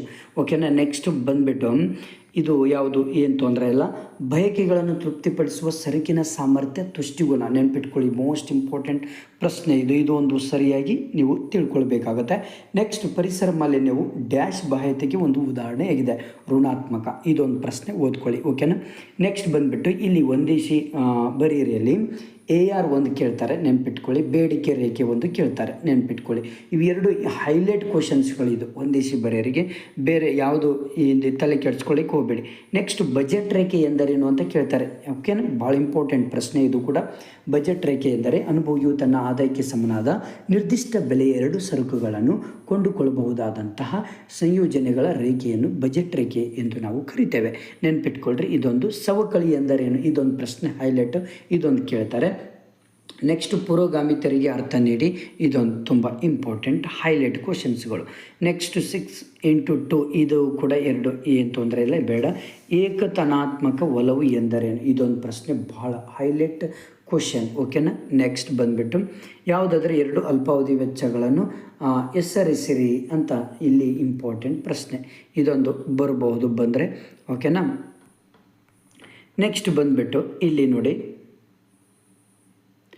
ನೆಕ್ಸ್ಟ್ ಇನ್ನೊಂದು ಇಂಪಾರ್ಟೆಂಟ್ ಬರಬಹುದು ಯಾವುದು ಅಂದರೆ ಇದರಲ್ಲಿ ಇದು ಒಂದು ಇಂಪಾರ್ಟೆಂಟ್ ಬರುತ್ತೆ. ಯಾವುದು ಅಂದರೆ MPCಯ ಮೌಲ್ಯವು, ಇದೊಂದು ಹೈಲೈಟ್ ಕ್ವಶನ್, ಇದೊಂದು ಓದ್ಕೊಳ್ಳಿ ಓಕೆನಾ. ನೆಕ್ಸ್ಟು ಸಾಲವನ್ನು ನಿಯಂತ್ರಿಸುವ ಪರಿಮಾಣಾತ್ಮಕ ಸಾಧನಗಳನ್ನು ಇಲ್ಲಿ ತಿಳಿಸಿ, ಇದೊಂದು ಪ್ರಶ್ನೆ ಓದ್ಕೊಳ್ಳಿ 2 ಅಂಕಕ್ಕೆ. ನೆಕ್ಸ್ಟ್ ಬಂದುಬಿಟ್ಟು ಇಲ್ಲಿ 4 ಅಂಕಕ್ಕೆ ಸಂಬಂಧಪಡುವಂಥದ್ದು ಇದೇನು ತೊಂದರೆ ಇಲ್ಲ, ಇದು ಬರುವಂಥ ಚಾನ್ಸಸ್ ಇದೆ. ಒಂದು ಆರ್ಥಿಕತೆಯ 3 ಕೇಂದ್ರೀಯ ಸಮಸ್ಯೆಗಳನ್ನು ವಿವರಿಸಿರಿ, ಇದೊಂದು ಬರುತ್ತೆ, ನೆನ್ಪಿಟ್ಕೊಟ್ರೆ ಇದೊಂದು ಕ್ವಶನ್ ಓದ್ಕೊಳ್ಳಿ ಓಕೆನಾ. ನೆಕ್ಸ್ಟ್ ಇದು 4 ಅಂಕಕ್ಕೆ ಇದೊಂದು ಪ್ರಶ್ನೆ ಬರಬಹುದು. ಬೆಲೆ ಮಿತಿ ಎಂದರೇನು, ರೇಖಾಚಿತ್ರದೊಂದಿಗೆ ವಿವರಿಸಿರಿ. ಇಷ್ಟು ಎಕ್ಸ್ಪ್ಲೇನ್ ಕೊಟ್ಟು ಇದೊಂದು ಡೈಗ್ರಾಮ್ ಮಾಡಿಬಿಟ್ರೆ ಆರಾಮಾಗಿ ನೀವು 4 ಅಂಕಗಳನ್ನು ತೆಗೆದುಕೊಳ್ಬೋದು. ಇದು ಬಹಳ ಹೈಲೈಟ್ ಕ್ವಶನ್ ಇದು ಕೂಡ, ಇದನ್ನು ಯಾವುದೇ ಕಾರಣಕ್ಕೂ ತಪ್ಪಿಸ್ಲಿಕ್ಕೆ ಹೋಗಬೇಡಿ, ಇದೊಂದು ಓದ್ಕೊಳ್ಳಿ ಓಕೆ. ನೆಕ್ಸ್ಟು ಇದು ಏನು ತೊಂದರೆ ಇಲ್ಲ, ಇದು ಬರೋದಿಲ್ಲ, ನೆನ್ಪಿಟ್ಕೊಳ್ಳಿ. ಹಣದ ಶಾಸನಬದ್ಧ ವ್ಯಾಖ್ಯಾನವನ್ನು ಕುರಿತು ಬರೆಯಿರಿ, ಮೋಸ್ಟ್ ಇಂಪಾರ್ಟೆಂಟ್ ಪ್ರಶ್ನೆ ಇದು, ಇದು ಹೈಲೈಟ್ ಕ್ವಶನ್, ಇದು ಒಂದು ಕೂಡ ನೆನ್ಪಿಟ್ಕೊಳ್ಳಿ, ಇದೊಂದು ಓದ್ಕೊಳ್ಳಿ, ಬಹಳ ಇಂಪಾರ್ಟೆಂಟ್. ಇವು ಎಲ್ಲ ನೆನ್ಪಿಟ್ಕೊಂಡ್ಬಿಟ್ಟು ಸಾಕು, ಆರಾಮಾಗಿ 4 ಅಂಕಗಳನ್ನು ತೆಗೆದುಕೊಳ್ಬೋದು. ಇದೊಂದು ಹೈಲೈಟ್ ಕ್ವಶನು. ನೆಕ್ಸ್ಟ್ ಇದೇನು ತೊಂದರೆ ಇಲ್ಲ, ಓದಲಿಕ್ಕೆ ಹೋಗಬೇಡಿ. ಸಟ್ಟ ವ್ಯಾಪಾರ ಮತ್ತು ಅನುಭೋಗಿ ಆದಾಯಗಳು ವಿನಿಮಯ ದರವನ್ನು ಹೇಗೆ ನಿರ್ಧರಿಸುತ್ತವೆ, ಇದೊಂದು ಹೈಲೈಟ್ ಕ್ವಶನು. ನೆಕ್ಸ್ಟ್ ಬಂದುಬಿಟ್ಟು ಅನುಭೋಗಿಯ, ಇದು ಏನು ತೊಂದರೆ ಇಲ್ಲ, ಇದೊಂದು ಓದ್ಕೊಳ್ಳಿ, ಭಾಳ ಇಂಪಾರ್ಟೆಂಟ್. TPL ಮತ್ತು MPL ಕೇಳ್ತಾರೆ ನಿಮಗೆ. ನೆಕ್ಸ್ಟ್ ಬಂದುಬಿಟ್ಟು ಇಷ್ಟೆಲ್ಲ ಆದಮೇಲೆ ಸಮಗ್ರ ಆರ್ಥಿಕ ಅನನ್ಯತೆಗಳನ್ನು ಬರೆಯಿರಿ, ಇದೊಂದು ಪ್ರಶ್ನೆ ಓದ್ಕೊಳ್ಳಿ ಓಕೆನಾ. ಇದು 6 ಅಂಕಗಳಿಗೆ ಸಂಬಂಧಪಡುವಂಥದ್ದು. ಇದು ಭಾಳ ಹೈಲೈಟ್ ಕ್ವಶನ್ 5 ಮಾರ್ಕ್ಸಿಗೆ. ಒಬ್ಬ ಅನುಭೋಗಿ 2 ಸರಕುಗಳನ್ನು ಅನುಭವಿಸಲು ಬಯಸಿದ್ದು X1 ಸರಕಿನ ಬೆಲೆ 10 ರೂಪಾಯಿ, X2 ಸರಕಿನ ಬೆಲೆ 20 ರೂಪಾಯಿ. ಅಂದರೆ ಒಬ್ಬ ಅನುಭೋಗಿ ಆದಾಯ 100 ರೂಪಾಯಿ. ಅಂದರೆ ನನ್ನ ಹತ್ತಿರ 100 ರೂಪಾಯಿ ಇದೆ, 100 ರೂಪಾಯಿದಲ್ಲಿ ನಾನು X1 ಸರಕಿನ ಬಾಳೆಹಣ್ಣು 10 ರೂಪಾಯಿ, ಒಂದು ಬಾಳೆಹಣ್ಣಿಗೆ 10 ರೂಪಾಯಿ ಆದರೆ 100 ರೂಪಾಯಿದಲ್ಲಿ ಎಷ್ಟು ಸಿಗ್ತದೆ, ಇದು ಒಂದು. X2 ಸರಕಿನ 20, ಒಂದು ಮಾವಿನ ಹಣ್ಣಿನ ಒಂದು ಬೆಲೆ, ಒಂದು ಮಾವಿನ ಹಣ್ಣಿಗೆ 20 ರೂಪಾಯಿ ಆದರೆ ನನ್ನ ಹತ್ತಿರ 100 ರೂಪಾಯಿ ಇದೆ, ಆ 100 ರೂಪಾಯಿ ಕೊಟ್ಟರೆ ಎಷ್ಟು ಮಾವಿನ ಹಣ್ಣು ಕೊಡ್ತಾರೆ, ಇದು. ಇಷ್ಟು ಭಾಳ ಸಿಂಪಲ್ ಇದೆ, 5 ಅಂಕಗಳನ್ನು ತೆಗೆದುಕೊಳ್ಳಿ, ಇದೊಂದು ಬರುತ್ತೆ, ಇದೊಂದು ಓದ್ಕೊಳ್ಳಿ. ಇಷ್ಟು ಸಾಕು. ನಿಮ್ಮ ಫ್ರೆಂಡ್ಸಿಗೆ ಶೇರ್ ಮಾಡಿ, ಹಾಗೆ ನನ್ನ ಚಾನಲ್ ಸಬ್ಸ್ಕ್ರೈಬ್ ಮಾಡಿ. ಎಲ್ಲ ವಿಷಯಕ್ಕೆ ಸಂಬಂಧಪಡುವಂಥ ಮೋಸ್ಟ್ ಇಂಪಾರ್ಟೆಂಟ್ ಇದ್ದಾವೆ, ಯಾರು ಕೂಡ ನೆಗ್ಲೆಕ್ಟ್ ಮಾಡಬೇಡಿ ಓಕೆ. Thank you friends. ನಿಮ್ಮ ಫ್ರೆಂಡ್ಸಿಗೆ ಶೇರ್ ಮಾಡೋದನ್ನು ಮಾತ್ರ ಮರೆಯಕ್ಕೆ ಹೋಗಬೇಡಿ. ನನ್ನ ಒಂದು ಚಾನಲನ್ನು ಸಬ್ಸ್ಕ್ರೈಬ್ ಮಾಡಿ okay. Thank you friends. Hi ವಿದ್ಯಾರ್ಥಿಗಳೇ, ಎಲ್ಲರೂ ಕೂಡ ನನ್ನ ಚಾನಲ್ಗೆ ಸ್ವಾಗತ ಹೇಳ್ತಾ, ನೋಡಿ ದ್ವಿತೀಯ PUC ವಿದ್ಯಾರ್ಥಿಗಳಿಗೆ ಸಂಬಂಧಪಡುವಂತಹ ಅರ್ಥಶಾಸ್ತ್ರ ಎಂಬ ವಿಷಯದಲ್ಲಿ 2 ಭಾಗದಲ್ಲಿರುವಂತಹ ಮೋಸ್ಟ್ ಇಂಪಾರ್ಟೆಂಟ್ ಲೆಸನ್ಗಳಲ್ಲಿ ಯಾವುದೆಲ್ಲ ಇಂಪಾರ್ಟೆಂಟ್ ಪ್ರಶ್ನೆಗಳು ಇದಾವೆ ಅನ್ನೋದನ್ನು ನಿಮಗೆ ಅಚ್ಚುಕಟ್ಟಾಗಿ ಈ ಒಂದು ವಿಡಿಯೋದಲ್ಲಿ ಕವರ್ ಮಾಡಿದ್ದೇನೆ. ನಿಮ್ಮ ಈ ಒಂದು ವಿಡಿಯೋ ನಿಮ್ಮ ಮಿಡ್ ಟರ್ಮ್ ಎಕ್ಸಾಮ್ ಮತ್ತೆ ನಿಮ್ಮ ಬೋರ್ಡ್ ಪರೀಕ್ಷೆಗೆ ತುಂಬಾ ಯೂಸ್ ಆಗಿರುವಂತಹ ಒಂದು ವಿಡಿಯೋ ಇದು. ಕೊನೆಯವರೆಗೂ ನೋಡಿ, ಹಾಗೆ ನಿಮ್ಮ ಫ್ರೆಂಡ್ಸಿಗೆ ಶೇರ್ ಮಾಡೋದನ್ನ ಮಾತ್ರ ಮರೆಯಕ್ಕೆ ಹೋಗಬೇಡಿ. ಈಗಲೇ ನನ್ನ ಒಂದು ಚಾನಲ್ ಅನ್ನು ಸಬ್ಸ್ಕ್ರೈಬ್ ಮಾಡಿ. ಬನ್ನಿ ಹಾಗಾದ್ರೆ ನೋಡ್ತಾ ಹೋಗೋಣ. ಇಂಪಾರ್ಟೆಂಟ್ ಪ್ರಶ್ನೆಗಳು ಎಲ್ಲವೂ ಕೂಡ ನಾನು ಹೇಳ್ತಾ ಹೋಗ್ತೇನೆ. ನೋಡಿ, ಮೊದಲನೆಯ ಒಂದು ಅಧ್ಯಾಯದಲ್ಲಿ ಪಾರ್ಟ್ 1 ಅಲ್ಲಿ ಇರುವಂತಹ ಮೋಸ್ಟ್ ಇಂಪಾರ್ಟೆಂಟ್ ಪ್ರಶ್ನೆಗಳು ಯಾವುದೆಲ್ಲ ಅನ್ನೋದು ನೋಡೋಣ. ನೋಡಿ, ಇಲ್ಲಿ ಒಂದು ಆರ್ಥಿಕತೆಯ ಕೊರತೆ ಸಂಪನ್ಮೂಲಗಳು, ಇದು ಒಂದು ಕೂಡ ತುಂಬಾ ಇಂಪಾರ್ಟೆಂಟ್ ವಿತ್ ಆನ್ಸರ್ಸ್ ಕೂಡ ಇದೆ ಇದರಲ್ಲಿ. ಆಲ್ರೆಡಿ ಇಲ್ಲಿ ಕೆಳಗಡೆ ಆನ್ಸರ್ಸ್ ಕೂಡ ಕೊಟ್ಟಿದ್ದೇನೆ, ನಾನು ಕ್ವಶನ್ಸ್ ಗಳನ್ನು ಮಾತ್ರ ಹೇಳ್ತಾ ಹೋಗ್ತೇನೆ. ಬನ್ನಿ ಹಾಗಾದ್ರೆ. ಇನ್ನೊಂದು ಇಂಪಾರ್ಟೆಂಟ್ ಪ್ರಶ್ನೆ ಇದರಲ್ಲಿ ಯಾವುದು ಅಂದ್ರೆ, ಒಂದು ಆರ್ಥಿಕತೆಯ ಒಳಗೊಂಡಿರುವ ಕೇಂದ್ರೀಯ ಸಮಸ್ಯೆಗಳು ಯಾವುದು, ಇದು ಕೂಡ ತುಂಬಾ ಇಂಪಾರ್ಟೆಂಟ್ ಪ್ರಶ್ನೆ, ಇದು ಒಂದು. Next fill in the blanks ಅಲ್ಲಿ ತುಂಬಾ ಇಂಪಾರ್ಟೆಂಟ್ ಪ್ರಶ್ನೆ ಯಾವುದು ಅಂದ್ರೆ, ಇದರಲ್ಲಿ ಕೇಂದ್ರೀಯ ಯೋಜಿತ ಆರ್ಥಿಕತೆಯಲ್ಲಿ ಎಲ್ಲಾ ಒಂದು ಪ್ರಮುಖ ನಿರ್ಧಾರಗಳನ್ನು ಡ್ಯಾಶ್ ತೆಗೆದುಕೊಳ್ಳುತ್ತೆ ಓಕೆ. ಇದೊಂದು ಕೂಡ ತುಂಬಾ ಇಂಪಾರ್ಟೆಂಟ್ ಪ್ರಶ್ನೆ. ಡ್ಯಾಶ್ ಎಂಬುದು ಆರ್ಥಿಕ ಪ್ರತಿನಿಧಿಗಳು ಪರಸ್ಪರ ತಮ್ಮ ನಿಧಿ ಅಥವಾ ಉತ್ಪನ್ನಗಳನ್ನು ಮುಕ್ತವಾಗಿ ವಿನಿಮಯ ವ್ಯವಸ್ಥೆಗಳ ಸಮೂಹವಾಗಿದೆ. ಇದೊಂದು ಪ್ರಶ್ನೆ ತುಂಬಾ ಇಂಪಾರ್ಟೆಂಟ್ ನಿಮಗೆ ಓಕೆನಾ. ನೆಕ್ಸ್ಟ್ ಬಂದ್ಬಿಟ್ಟು ಇಲ್ಲಿ ಹೊಂದಿಸಿ ಬರೆಯಲು ತುಂಬಾ ಇಂಪಾರ್ಟೆಂಟ್. ಶಿಕ್ಷಕರ ಸೇವೆ ತುಂಬಾ ಇಂಪಾರ್ಟೆಂಟ್. ಮಾರುಕಟ್ಟೆ ಅರ್ಥವ್ಯವಸ್ಥೆ, ಇದು ಕೂಡ ತುಂಬಾ ಇಂಪಾರ್ಟೆಂಟ್. ಒಂದೊಂದು ಸಾರಿ ಮಾದರಿ ಅರ್ಥವ್ಯವಸ್ಥೆ, ವಾಸ್ತವಿಕ ಅರ್ಥವ್ಯವಸ್ಥೆ ಕೂಡ ನಿಮಗೆ ಇಂಪಾರ್ಟೆಂಟ್ ಆಗಿ ಕೇಳ್ತಾರೆ. ನೆಕ್ಸ್ಟ್ ಇಲ್ಲಿ 1 ಮಾರ್ಕ್ಸ್ಗೆ ತುಂಬಾ ಇಂಪಾರ್ಟೆಂಟ್ ಯಾವುದು ಅಂದ್ರೆ, ತುಂಬಾ ಇಂಪಾರ್ಟೆಂಟ್ ಮಾರುಕಟ್ಟೆ ಆರ್ಥಿಕತೆ ಎಂದರೇನು, ಇದೊಂದು ಕೇಳ್ಬಹುದು ನಿಮ್ಗೆ. ಬಿಟ್ರೆ ನಿಮ್ಗೆ ಸೂಕ್ಷ್ಮ ಅರ್ಥಶಾಸ್ತ್ರ ಎಂದರೇನು ಅಂತ ಕೇಳ್ಬಹುದು ಓಕೆನಾ. ನೆಕ್ಸ್ಟ್ 4 ವ್ಯಾಖ್ಯೆಗಳಲ್ಲಿ ಅಂದ್ರೆ 2 ಅಂಕದ ಪ್ರಶ್ನೆಗಳಲ್ಲಿ ತುಂಬಾ ಇಂಪಾರ್ಟೆಂಟ್ ನಿಮಗೆ ಕೇಳ್ತಾರೆ. ಒಂದು ಆರ್ಥಿಕತೆ ಕೇಂದ್ರೀಯ ಸಮಸ್ಯೆಗಳನ್ನು ತಿಳಿಸಿ ಅಂತ ಇದೊಂದು ಕೇಳ್ತಾರೆ. ಬಿಟ್ರೆ ಸೂಕ್ಷ್ಮ ಅರ್ಥಶಾಸ್ತ್ರ ಸಮಗ್ರ ಅರ್ಥಶಾಸ್ತ್ರ ನಡುವಿನ ವ್ಯತ್ಯಾಸವನ್ನು ತಿಳಿಸಿ ಅಂತ ನಿಮಗೆ ಕೇಳ್ತಾರೆ. ಓಕೆನಾ. ನೆಕ್ಸ್ಟ್ ವಾಸ್ತವಿಕ ಅರ್ಥಶಾಸ್ತ್ರ ಮಾದರಿ ಅರ್ಥಶಾಸ್ತ್ರ ನಡುವಿನ ವ್ಯತ್ಯಾಸಗಳನ್ನು ಕೂಡ ನಿಮಗೆ ಕೇಳಬಹುದು. ಓಕೆನಾ. ಇದೊಂದೆರಡು ಪ್ರಶ್ನೆ ತುಂಬಾ ಇಂಪಾರ್ಟೆಂಟ್. ನೆಕ್ಸ್ಟ್ ಇನ್ನೊಂದು ಪ್ರಶ್ನೆ ಬರುತ್ತೆ, ಉತ್ಪಾದನಾ ಸಾಧ್ಯತಾ ಗಡಿ ಎಂದರೇನು? ಇದೊಂದು ಕೂಡ ಕೇಳ್ತಾರೆ ನಮಗೆ. ಇದೊಂದು ಪ್ರಶ್ನೆ ತುಂಬಾ ಇಂಪಾರ್ಟೆಂಟ್. ನೆಕ್ಸ್ಟ್ ಅಧ್ಯಾಯ 2 ಅನುಭೋಗಿಯ ವರ್ತನೆಯ ಸಿದ್ಧಾಂತ ಎಂಬ ಅಧ್ಯಾಯದಲ್ಲಿ ತುಂಬಾ ಇಂಪಾರ್ಟೆಂಟ್ ಪ್ರಶ್ನೆ ಯಾವುದು ಬರೋದು ಅಂದ್ರೆ ಇಲ್ಲಿ ತುಂಬಾ ಇಂಪಾರ್ಟೆಂಟ್ ಪ್ರಶ್ನೆ ತುಷ್ಟಿ ಗುಣವು. ಇದು ಒಂದು ಪ್ರಶ್ನೆ ತುಂಬಾ ಇಂಪಾರ್ಟೆಂಟ್, ನೆನ್ಪಿಟ್ಕೊಳ್ಳಿ. ನೆಕ್ಸ್ಟ್ ಬಜೆಟ್ ರೇಖೆಯ ಸಮೀಕರಣ ಯಾವುದು ಅಂತ ಇದರಲ್ಲಿ ಕೇಳ್ತಾರೆ. ಓಕೆನಾ. ನೆಕ್ಸ್ಟ್ ಇನ್ನೊಂದು ತುಂಬಾ ಇಂಪಾರ್ಟೆಂಟ್, ಸ್ಥಾನದರ್ಶಕ ತುಷ್ಟಿಗುಣ ವಿಶ್ಲೇಷಣೆಯು ತುಷ್ಟಿಗುಣವನ್ನು. ಇದೊಂದು ಕೂಡ ತುಂಬಾ ಇಂಪಾರ್ಟೆಂಟ್ ಪ್ರಶ್ನೆ ಬರುತ್ತೆ, ನೆನ್ಪಿಟ್ಟುಕೊಳ್ಳಿ. ಖಾಲಿ ಬಿಟ್ಟ ಸ್ಥಳವನ್ನು ಭರ್ತಿ ಮಾಡಿ ಪ್ರತಿಯೊಂದಕ್ಕೂ 1 ಅಂಕ. ಈ ಒಂದು ಖಾಲಿ ಬಿಟ್ಟ ಸ್ಥಳಗಳು ತುಂಬಾ ಇಂಪಾರ್ಟೆಂಟ್. 2ನೇ ಅಧ್ಯಾಯದಲ್ಲಿ ಯಾವುದು ಅಂದ್ರೆ ಇದರಲ್ಲಿ ತುಂಬಾ ಇಂಪಾರ್ಟೆಂಟ್ ಅಂದ್ರೆ 2 ಔದಾಸೀನ್ಯ ವಕ್ರರೇಖೆಗಳು ಎಂದಿಗೂ ಪರಸ್ಪರ ಡ್ಯಾಶ್. ಓಕೆ, ಕೆಳಗಡೆ ಆನ್ಸರ್ ಗಳನ್ನು ಕೊಟ್ಟು ಬಿಟ್ಟಿದ್ದೇನೆ ಆಲ್ರೆಡಿ. ನೆಕ್ಸ್ಟ್ 2 ಔದಾಸೀನ್ಯ ವಕ್ರರೇಖೆಗಳು ಎಂದಿಗೂ ಪರಸ್ಪರ. ಇದು ಒಂದು ಪ್ರಶ್ನೆ ತುಂಬಾ ಇಂಪಾರ್ಟೆಂಟ್ ಬರ್ತದೆ, ನೆನ್ಪಿಟ್ಕೊಳ್ರಿ. ನೆಕ್ಸ್ಟ್ ಇನ್ನೊಂದು, ಸರಕೊಂದರ ಬೇಡಿಕೆ ಹೋದರ ಬೆಲೆಯೊಂದಿಗೆ ಡ್ಯಾಶ್ ದಿಕ್ಕಿನಲ್ಲಿ ಚಲಿಸುತ್ತದೆ. ಇದೊಂದು ಪ್ರಶ್ನೆ ತುಂಬಾ ಇಂಪಾರ್ಟೆಂಟ್. ಓಕೆನಾ. 2 ಪ್ರಶ್ನೆಗಳು. ಓಕೆನಾ. ನೆಕ್ಸ್ಟ್ ಆದಾಯ ಹೆಚ್ಚಾದಂತೆ ಸಾಮಾನ್ಯ ಸರಕುಗಳ ಬೇಡಿಕೆ ರೇಖೆಯು ಡ್ಯಾಶ್ ಭಾಗಕ್ಕೆ ಪಲ್ಲಟಗೊಳ್ಳುತ್ತೆ. ಇದೊಂದು ಪ್ರಶ್ನೆ ತುಂಬಾ ಇಂಪಾರ್ಟೆಂಟ್. ನೆಕ್ಸ್ಟ್ ಹೊಂದಿಸಿ ಬರೆಯಿರಿ. ಇಲ್ಲಿ ಯಾವುದು ಅಂದ್ರೆ ಇಲ್ಲಿ ಔದಾಸೀನ್ಯ ನಕ್ಷೆ. ಇದೊಂದು ಪ್ರಶ್ನೆ ತುಂಬಾ ಇಂಪಾರ್ಟೆಂಟ್ ಬಂದೇ ಬರ್ತದೆ. ಓಕೆ. ಸರಿಸಮಾನ ಬೇಡಿಕೆ ಸ್ಥಿತಿಸ್ಥಾಪಕತ್ವ. ಈ 2 ಓದ್ಕೊಳ್ಳಿ ಸಾಕು. ನೆಕ್ಸ್ಟ್ ಬಜೆಟ್ ರೇಖೆ ಎಂದರೇನು? ಇದೊಂದು ಕೇಳ್ತಾರೆ. ನೆಕ್ಸ್ಟ್ ಬಿಟ್ರೆ ತುಷ್ಟಿಗುಣ ಎಂದರೇನು? MRS ಅನ್ನು ವಿಸ್ತರಿಸಿರಿ. ಬೇಡಿಕೆ ಎಂದರೆ ಇವಿಷ್ಟು ಕ್ವಶನ್ಸ್ ಗಳು ತುಂಬಾ ಇಂಪಾರ್ಟೆಂಟ್. ನೆಕ್ಸ್ಟ್ ಕೆಳಗಿನ ಪ್ರಶ್ನೆಗಳಿಗೆ 4 ವಾಕ್ಯಗಳಲ್ಲಿ ಉತ್ತರಿಸಿರಿ. ಅಂದ್ರೆ ಇಲ್ಲಿ 4 ಅಂದ್ರೆ 2 ಅಂಕದ ಪ್ರಶ್ನೆಗಳಿಗೆ ತುಂಬಾ ಇಂಪಾರ್ಟೆಂಟ್ ಅಂದ್ರೆ ಯಾವುದು ಅಂದ್ರೆ ಈ ಬೇಡಿಕೆ ನಿಯಮವನ್ನು ತಿಳಿಸಿ. ಇದೊಂದು ಪ್ರಶ್ನೆ ಕೇಳಬಹುದು. ಏಕತಾನಾತ್ಮಕ ಒಲವು ಎಂದರೆ ಇದೊಂದು ಪ್ರಶ್ನೆ ತುಂಬಾ ಇಂಪಾರ್ಟೆಂಟ್ ಇರುತ್ತೆ.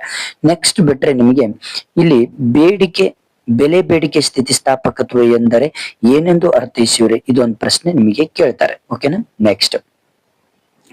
ನೆಕ್ಸ್ಟ್ ಬಂದ್ಬಿಟ್ಟು ಇಲ್ಲಿ ಪ್ರತಿಯೊಂದಕ್ಕೂ 5 ಅಂಕದ ಪ್ರಶ್ನೆಗಳಿಗೆ ಸಂಬಂಧಪಟ್ಟ ಹಾಗೆ ತುಂಬಾ ಇಂಪಾರ್ಟೆಂಟ್ ಪ್ರಶ್ನೆ ಯಾವುದು ಅಂದ್ರೆ ಇಲ್ಲಿ ಒಂದು ಪ್ರಶ್ನೆ ನಿಮಗೆ ಕೇಳ್ತಾರೆ. ಇದು ತುಂಬಾ ಇಂಪಾರ್ಟೆಂಟ್ ಕೇಳ್ತಾರೆ. ಇದು ಕಾರ್ಯಭಾರ ಮತ್ತು ನಿಯೋಜನೆ ಆಧಾರಿತ ಪ್ರಶ್ನೆಗಳು. ಓಕೆನಾ. 5 ಪ್ರಶ್ನೆಗಳನ್ನು ಕೇಳಿರ್ತಾರೆ. ಇದು ಒಂದು ಪ್ರಶ್ನೆ. ಈ ಪ್ರಶ್ನೆಗೆ ಸಂಬಂಧಪಟ್ಟ ಹಾಗೆ 5 ಪ್ರಶ್ನೆಗಳನ್ನು ಕೇಳಿರ್ತಾರೆ. ಅದೇ ಪ್ರಶ್ನೆಗಳಿಗೆ ಇಲ್ಲಿ ಆನ್ಸರ್ ಕೂಡ ಕೊಟ್ಟು ಬಿಟ್ಟಿದ್ದೇನೆ. ಓಕೆನಾ. ಕೊಟ್ಟಿದ್ದಾರೆ. ಓಕೆ, ಸರಿಯಾಗಿ ಇದೊಂದು ಪ್ರಶ್ನೆ ತುಂಬಾ ಇಂಪಾರ್ಟೆಂಟ್ ಈ ಒಂದು ಲೆಸನ್ ಅಲ್ಲಿ. ನೆಕ್ಸ್ಟ್ ಬಂದ್ಬಿಟ್ಟು 3ನೇ ಅಧ್ಯಾಯ 3 ಉತ್ಪಾದನೆ ಮತ್ತು ವೆಚ್ಚಗಳು. ಓಕೆ, ಉತ್ಪಾದನೆ ಮತ್ತು ವೆಚ್ಚಗಳು. ಇಲ್ಲಿ 2ನೇ ಅಧ್ಯಾಯದಲ್ಲಿ ಇನ್ನೊಂದು ಬರುತ್ತೆ, ನೆನ್ಪಿಟ್ಕೊಳ್ರಿ. ಬಜೆಟ್ ಗಣ ಮತ್ತೆ ಬಜೆಟ್ ರೇಖೆ ಬರುತ್ತೆ. ಅದನ್ನು ಸ್ವಲ್ಪ ನೀವು ಸರಿಯಾಗಿ ನೀವು ತಿಳ್ಕೊಳ್ಬೇಕಾಗತ್ತೆ. ಓಕೆ, ಅದನ್ನು ಸ್ಟಡಿ ಮಾಡ್ಕೊಳ್ಳಿ.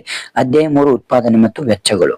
ಓಕೆ, ಈ ಒಂದು ನೋಟ್ಸ್ ಜೊತೆಗೆ ನಾ ಹೇಳಿದಂತಹ ಪ್ರಶ್ನೆಗಳ ಜೊತೆಗೆ ನೀವು ನಿಮ್ಮ ಒಂದು ಲೆಕ್ಚರ್ಸ್ ಹೇಳಿರುವಂತಹ ಒಂದು ನೋಟ್ಸ್ ಅನ್ನು ಮತ್ತೆ ಇಂಪಾರ್ಟೆಂಟ್ ಕ್ವಶನ್ಸ್ ಗಳನ್ನು ಸ್ಟಡಿ ಮಾಡಿ ನಿಮ್ಗೆ ನಿಮ್ಮದೇ ಆದಂತಹ ಓನ್ ಸ್ಟಡಿ ಕೂಡ ಮಾಡಿ. ಓಕೆನಾ. ನೆಕ್ಸ್ಟ್ ಬಂದ್ಬಿಟ್ಟು ಇಲ್ಲಿ ಇಂಪಾರ್ಟೆಂಟ್ ಯಾವುದು ಅಂದ್ರೆ 3ನೇ ಅಧ್ಯಾಯದಲ್ಲಿ ಉತ್ಪಾದನಾ ಬಿಂಬಕದ ಸೂತ್ರ. ಇದೊಂದು ಪ್ರಶ್ನೆ ಬರ್ತದೆ. ಕಾಬ್ ಡಗ್ಲಾಸ್ ಉತ್ಪಾದನಾ ಬಿಂಬಕ ಯಾವುದು? ಓಕೆನಾ. ಇದೊಂದು 2 ಪ್ರಶ್ನೆ. TC = ಇವು 3 ಪ್ರಶ್ನೆಗಳನ್ನು ಸ್ಟಡಿ ಮಾಡ್ಕೊಳ್ಳಿ. ನೆಕ್ಸ್ಟ್ ಖಾಲಿಬಿಟ್ಟ ಸ್ಥಳ. ಇದರಲ್ಲಿ ತುಂಬಾ ಇಂಪಾರ್ಟೆಂಟ್ ಯಾವುದು ಅಂದ್ರೆ ಇಲ್ಲಿ ಬಂದ್ಬಿಟ್ಟು ಸೀಮಾಂತ ಉತ್ಪನ್ನ ಮತ್ತು ಸರಾಸರಿ ಉತ್ಪನ್ನ ರೇಖೆಗಳು 2 ಡ್ಯಾಶ್ ಆಕಾರದಲ್ಲಿ ಇರ್ತವೆ. ಇದೊಂದು ಪ್ರಶ್ನೆ ಬರುತ್ತೆ. ABC ರೇಖೆಯು ಡ್ಯಾಶ್ ಬಿಂದುವಿನಲ್ಲಿ SMC ರೇಖೆಯು ABC ರೇಖೆಯನ್ನು ಕೆಳಗಿನಿಂದ ಛೇದಿಸುತ್ತದೆ. ಓಕೆನಾ. ಇವು 2 ಪ್ರಶ್ನೆಗಳನ್ನು ಸ್ಟಡಿ ಮಾಡ್ಕೊಳ್ಳಿ. ಹೊಂದಿಸಿ ಬರೆಯಿರಿ. ಇಲ್ಲಿ ತುಂಬಾ ಇಂಪಾರ್ಟೆಂಟ್ ಯಾವುದು ಅಂದ್ರೆ ಇದರಲ್ಲಿ TFC + TVC = ಇದೊಂದು ಬರ್ಬೋದು, ಬಂದ್ರೆ LRAC ಇದೊಂದು ಬರ್ಬೋದು. ಓಕೆನಾ. ನೆಕ್ಸ್ಟ್ SMC SSC ತುಂಬಾ ಇಂಪಾರ್ಟೆಂಟ್ ಅವು ಕೂಡ. ನೆಕ್ಸ್ಟ್ ಇಲ್ಲಿ ಒಟ್ಟು ಉತ್ಪನ್ನ ಎಂದರೇನು? ಓಕೆ, ಸೀಮಾಂತ ಉತ್ಪನ್ನದ ಅರ್ಥವನ್ನು ನೀಡಿ. ಇದೊಂದು ಪ್ರಶ್ನೆ ಬರಬಹುದು. ಓಕೆನಾ. ನೆಕ್ಸ್ಟ್ 2 ಅಂಕದ ಪ್ರಶ್ನೆಗಳಿಗೆ ಸಂಬಂಧಿಸಿದ ಹಾಗೆ ಇಲ್ಲಿ ತುಂಬಾ ಇಂಪಾರ್ಟೆಂಟ್ ಯಾವುದು ನಿಮಗೆ ಹೆಚ್ಚಾನೆಚ್ಚು ಕೇಳಬಹುದು ಅಂದ್ರೆ ಸಮ ಉತ್ಪನ್ನ ರೇಖೆ ಎಂದರೇನು ಅಂತ ಈ ಒಂದು ಪ್ರಶ್ನೆಯನ್ನು ಕೇಳಬಹುದು. ಓಕೆನಾ. ನೆಕ್ಸ್ಟ್ ಅಲ್ಪಾವಧಿ ವೆಚ್ಚಗಳನ್ನು ತಿಳಿಸಿ. ಇದು ಕೂಡ ತುಂಬಾ ಇಂಪಾರ್ಟೆಂಟ್. ದೀರ್ಘಾವಧಿ ವೆಚ್ಚಗಳು ಯಾವ ಕೂಡ ಇವೆರಡು ಪ್ರಶ್ನೆಗಳನ್ನು ಕೇಳಬಹುದು. ಮೋಸ್ಟ್ ಇಂಪಾರ್ಟೆಂಟ್ ನಿಮಗೆ 5 ಅಂಕದ ಪ್ರಶ್ನೆಗಳಿಗೆ ಸಂಬಂಧಪಟ್ಟ ಹಾಗೆ ಈ ಕೆಳಗಿನ ಕೋಷ್ಟಕದಲ್ಲಿ ಕಾಣೆಯಾದ ಉತ್ಪನ್ನಗಳನ್ನು ಕಂಡುಹಿಡಿಯಿರಿ. ಇದು ಕೂಡ ತುಂಬಾ ಇಂಪಾರ್ಟೆಂಟ್. ಇದು ಓನ್ಲಿ ಪಾಸಿಂಗ್ ಪ್ಯಾಕೇಜ್ ಹೇಳ್ತಾ ಇರೋದನ್ನು. ಇದು ಕೂಡ ತುಂಬಾ ಇಂಪಾರ್ಟೆಂಟ್. ಇದು ಬಂದೇ ಬರ್ತದೆ. ಇದನ್ನು ಕೂಡ ಸರಿಯಾಗಿ ಸ್ಟಡಿ ಮಾಡಿ. ಓಕೆ, ನೆಕ್ಸ್ಟ್ ಅಧ್ಯಾಯ 4 ಅಲ್ಲಿ ತುಂಬಾ ಇಂಪಾರ್ಟೆಂಟ್ ಯಾವುದು ಅಂದ್ರೆ ಇಲ್ಲಿ ಮುಖ್ಯವಾಗಿ ಉದ್ಯಮ ಘಟಕದ ಲಾಭವನ್ನು ಹೀಗೆ ಸೂಚಿಸಲಾಗುತ್ತದೆ. ಇದೊಂದು ಕೂಡ ತುಂಬಾ ಇಂಪಾರ್ಟೆಂಟ್ ಪ್ರಶ್ನೆ, ನೆನ್ಪಿಟ್ಕೊಳ್ಳಿ. ನೆಕ್ಸ್ಟ್, ಪೂರೈಕೆ ರೇಖೆಯು ಲಂಬಾಂತರವಾಗಿದ್ದಾಗ ಪೂರೈಕೆ ಸ್ಥಿತಿಸ್ಥಾಪಕತ್ವ ಇದೊಂದು ಕೂಡ ಪ್ರಶ್ನೆ. ಇದೊಂದು ಕೂಡ ಓದ್ಕೊಳ್ಳಿ. ನೆಕ್ಸ್ಟ್ ಬಂದ್ಬಿಟ್ಟು ಇಲ್ಲಿ ಖಾಲಿ ಬಿಟ್ಟ ಸ್ಥಳವನ್ನು ಭರ್ತಿ ಮಾಡಿ, ಪ್ರತಿಯೊಂದಕ್ಕೂ 1 ಅಂಕ ಮಾತ್ರ. ಓಕೆ, ಇಲ್ಲಿ ಯಾವುದು ಕೂಡ ತುಂಬಾ ಇಂಪಾರ್ಟೆಂಟ್ ಪ್ರಶ್ನೆ ಅಂದ್ರೆ ಇಲ್ಲಿ ಬೆಲೆ ಪಡೆಯುವ ವರ್ತನೆಯು ಡ್ಯಾಶ್ ಮಾರುಕಟ್ಟೆ ಒಂದು ವಿಭಿನ್ನ ಗುಣಲಕ್ಷಣವಾಗಿರುತ್ತದೆ. ಇದೊಂದು ಕೂಡ ತುಂಬಾ ಇಂಪಾರ್ಟೆಂಟ್ ಪ್ರಶ್ನೆ ಆಗಿರುತ್ತೆ. ಓಕೆ, ನೆಕ್ಸ್ಟ್, ಕೆಲವು ಚಟುವಟಿಕೆಗಳ ಡ್ಯಾಶ್ ವೆಚ್ಚವು ಎರಡನೇ ಉತ್ತಮ ಚಟುವಟಿಕೆಗಳು ಬಿಟ್ಟುಕೊಟ್ಟು ಗಳಿಕೆ ಆಗಿರುತ್ತದೆ. ಇದೊಂದು ಕೂಡ ಓದ್ಕೊಳ್ಳಿ. SMC ರೇಖೆಯು ABC ರೇಖೆಯನ್ನು ಅದರ ಕನಿಷ್ಠ ಬಿಂದುವಿನಲ್ಲಿ ಛೇದಿಸುವ ಡ್ಯಾಶ್ ಬಿಂದುವನ್ನು ಕರೀತೇವೆ. ಇದೊಂದು ಪ್ರಶ್ನೆ ಬರುತ್ತೆ. ನೆಕ್ಸ್ಟ್, ಇಲ್ಲಿ ಹೊಂದಿಸಿ ಬರೆಯಲಿ. ಇದು ಮೋಸ್ಟ್ ಇಂಪಾರ್ಟೆಂಟ್ ಪ್ರಶ್ನೆ. ಇದು ಒಂದು. ನೆಕ್ಸ್ಟ್, MR ಒಂದು ಕೇಳ್ತಾರೆ. ನೆಕ್ಸ್ಟ್, ಸಾಮಾನ್ಯ ಲಾಭ, ಪರಿಪೂರ್ಣ ಪೈಪೋಟಿ, ಇವೆಲ್ಲೂ ಕೂಡ ತುಂಬಾ ಇಂಪಾರ್ಟೆಂಟ್ ಪ್ರಶ್ನೆಗಳು. ನೆಕ್ಸ್ಟ್ ಬಂದ್ಬಿಟ್ಟು 1 ಅಂಕಕ್ಕೆ ಸಂಬಂಧಪಟ್ಟ ಹಾಗೆ ತುಂಬಾ ಇಂಪಾರ್ಟೆಂಟ್ ಸಾಮಾನ್ಯ ಲಾಭ ಎಂದರೇನು, ನೆಕ್ಸ್ಟ್ ಸರಾಸರಿ ಆದಾಯವನ್ನು ಲೆಕ್ಕಾಚಾರ ಮಾಡುವ ಸೂತ್ರ, ಇದೊಂದು ಕೂಡ ತುಂಬಾ ಇಂಪಾರ್ಟೆಂಟ್ 2 ಪ್ರಶ್ನೆಗಳು. ಓಕೆನಾ. ನೆಕ್ಸ್ಟ್ ಬಂದ್ಬಿಟ್ಟು ಇಲ್ಲಿ ಇಂಪಾರ್ಟೆಂಟ್ ಯಾವುದು ಅಂದ್ರೆ ಬೆಲೆ ಪೂರೈಕೆ ಸ್ಥಿತಿಸ್ಥಾಪಕತ್ವದ ಅರ್ಥವನ್ನು ನೀಡಿ ಮತ್ತು ಅದರ ಸೂತ್ರವನ್ನು ಬರೆಯಿರಿ. ಇದೊಂದು ಪ್ರಶ್ನೆ ತುಂಬಾ ಇಂಪಾರ್ಟೆಂಟ್ ಬರ್ತದೆ. ನೆಕ್ಸ್ಟ್ ಇದೊಂದು ಪ್ರಶ್ನೆ ಯಾವುದು, ಕೆಳಗಿನ ನೀಡುಕೋಷ್ಟ ಸರಕಿನ ಪ್ರತಿ ಘಟಕದ ಮಾರುಕಟ್ಟೆ ಬೆಲೆ ರೂಪಾಯಿ 10 ಇದ್ದಾಗ ಒಟ್ಟು ಆದಾಯ, ಸೀಮಾಂತ ಆದಾಯ ಮತ್ತು ಸರಾಸರಿ ಆದಾಯ ಅನುಸೂಚಿಗಳ ಲೆಕ್ಕಾಚಾರ ಮಾಡಿ. ಈ ಪ್ರಶ್ನೆಗಳು ತುಂಬಾ ಇಂಪಾರ್ಟೆಂಟ್, ಸರಿಯಾಗಿ ಸ್ಟಡಿ ಮಾಡ್ಕೊಳ್ಳಿ. ನೆಕ್ಸ್ಟ್ ಅಧ್ಯಾಯ 5 ಮಾರುಕಟ್ಟೆ ಸಮತೋಲನ. ಇಲ್ಲಿ ಇಂಪಾರ್ಟೆಂಟ್ ಪ್ರಶ್ನೆ ಯಾವುದು ಅಂದ್ರೆ ಇಲ್ಲಿ ತುಂಬಾ ಇಂಪಾರ್ಟೆಂಟ್, ಉದ್ಯಮ ಘಟಕಗಳ ಸಂಖ್ಯೆಯಲ್ಲಿ ಹೆಚ್ಚಳದ ಪರಿಣಾಮವಾಗಿ ಪೂರೈಕೆ ಹೆಚ್ಚಾಗುತ್ತದೆ, ಆಗ ಪೂರೈಕೆ ರೇಖೆಯು ಇದೊಂದು ಕ್ವಶನ್ ಓದ್ಕೊಳ್ಳಿ. ನೆಕ್ಸ್ಟ್, ಮಾರುಕಟ್ಟೆಯಲ್ಲಿ ಎಲ್ಲ ಅನುಭವಿಗಳು ಮತ್ತು ಉದ್ಯಮ ಘಟಕಗಳ ಯೋಜನೆಗಳು ಹೊಂದಾಣಿಕೆಯಾಗುವ ಒಂದು ಸನ್ನಿವೇಶ, ಇದೊಂದು. ನೆಕ್ಸ್ಟ್, ಸರ್ಕಾರವು ಸರಕು ಮತ್ತು ಸೇವೆಯ ಬೆಲೆಗೆ ಮೇಲ್ಮಿತಿಯನ್ನು ವಿಧಿಸುವುದನ್ನು ಹೀಗೆ ಎನ್ನುತ್ತೇವೆ. ಇದೊಂದು ಪ್ರಶ್ನೆ ತುಂಬಾ ಇಂಪಾರ್ಟೆಂಟ್. ನೆಕ್ಸ್ಟ್, ಇಲ್ಲಿ ಫಿಲ್ ಇನ್ ದ ಬ್ಲಾಂಕ್ಸ್ ಅಲ್ಲಿ ತುಂಬಾ ಇಂಪಾರ್ಟೆಂಟ್ ಯಾವುದು ಅಂದ್ರೆ ಪೂರೈಕೆ ರೇಖೆಯು ಎರಡಕ್ಕೂ ಮತ್ತು ಬೇಡಿಕೆ ರೇಖೆ ಬಲಕ್ಕೂ ಪಲ್ಲಟಗೊಂಡರೆ ಸಮತೋಲನ ಬೆಲೆಯು ಡ್ಯಾಶ್ ಆಗುತ್ತದೆ. ಇದೊಂದು ಪ್ರಶ್ನೆ. ಶ್ರಮದ ಮಾರುಕಟ್ಟೆಯಲ್ಲಿ ಡ್ಯಾಶ್ ಶ್ರಮದ ಪೂರೈಕೆ ದಾಯರಾಗಿರುತ್ತದೆ. ನೆಕ್ಸ್ಟ್, ಪರಿಪೂರ್ಣ ಪೈಪೋಟಿ ಮಾರುಕಟ್ಟೆಯಲ್ಲಿ ಡ್ಯಾಶ್ ಕಾರ್ಯಾಚರಣೆಯಲ್ಲಿ ಇರುತ್ತದೆ ಎಂದು ಊಹಿಸಲಾಗಿದೆ. ಇದು 3 ಕ್ವಶನ್ಸ್ ಗಳನ್ನು ಓದ್ಕೊಳ್ಳಿ. ನೆಕ್ಸ್ಟ್, ಇಲ್ಲಿ ತುಂಬಾ ಇಂಪಾರ್ಟೆಂಟ್ ಆಡಮ್ ಸ್ಮಿತ್ ಇದೊಂದು ಕೇಳ್ತಾರೆ, ಬೆಲೆ ಮಿತಿ ಒಂದು ಕೇಳ್ತಾರೆ. ಇವು ತುಂಬಾ ಇಂಪಾರ್ಟೆಂಟ್ ಇವು 2 ಪ್ರಶ್ನೆಗಳು. ನೆಕ್ಸ್ಟ್, ಇಲ್ಲಿ ಬಂದ್ಬಿಟ್ಟು ಮಾರುಕಟ್ಟೆ ಸಮತೋಲನವನ್ನು ವ್ಯಾಖ್ಯಾನಿಸಿ ಇದೊಂದು ಪ್ರಶ್ನೆ ಕೇಳ್ತಾರೆ. ನೆಕ್ಸ್ಟ್, ಬೆಲೆ ಮಿತಿ ಎಂದರೇನು, ಇದೊಂದು ಪ್ರಶ್ನೆ ತುಂಬಾ ಇಂಪಾರ್ಟೆಂಟ್ ಆಗಿ ಕೇಳ್ತಾರೆ, ನೆನ್ಪಿಟ್ಕೊಳ್ಳಿ.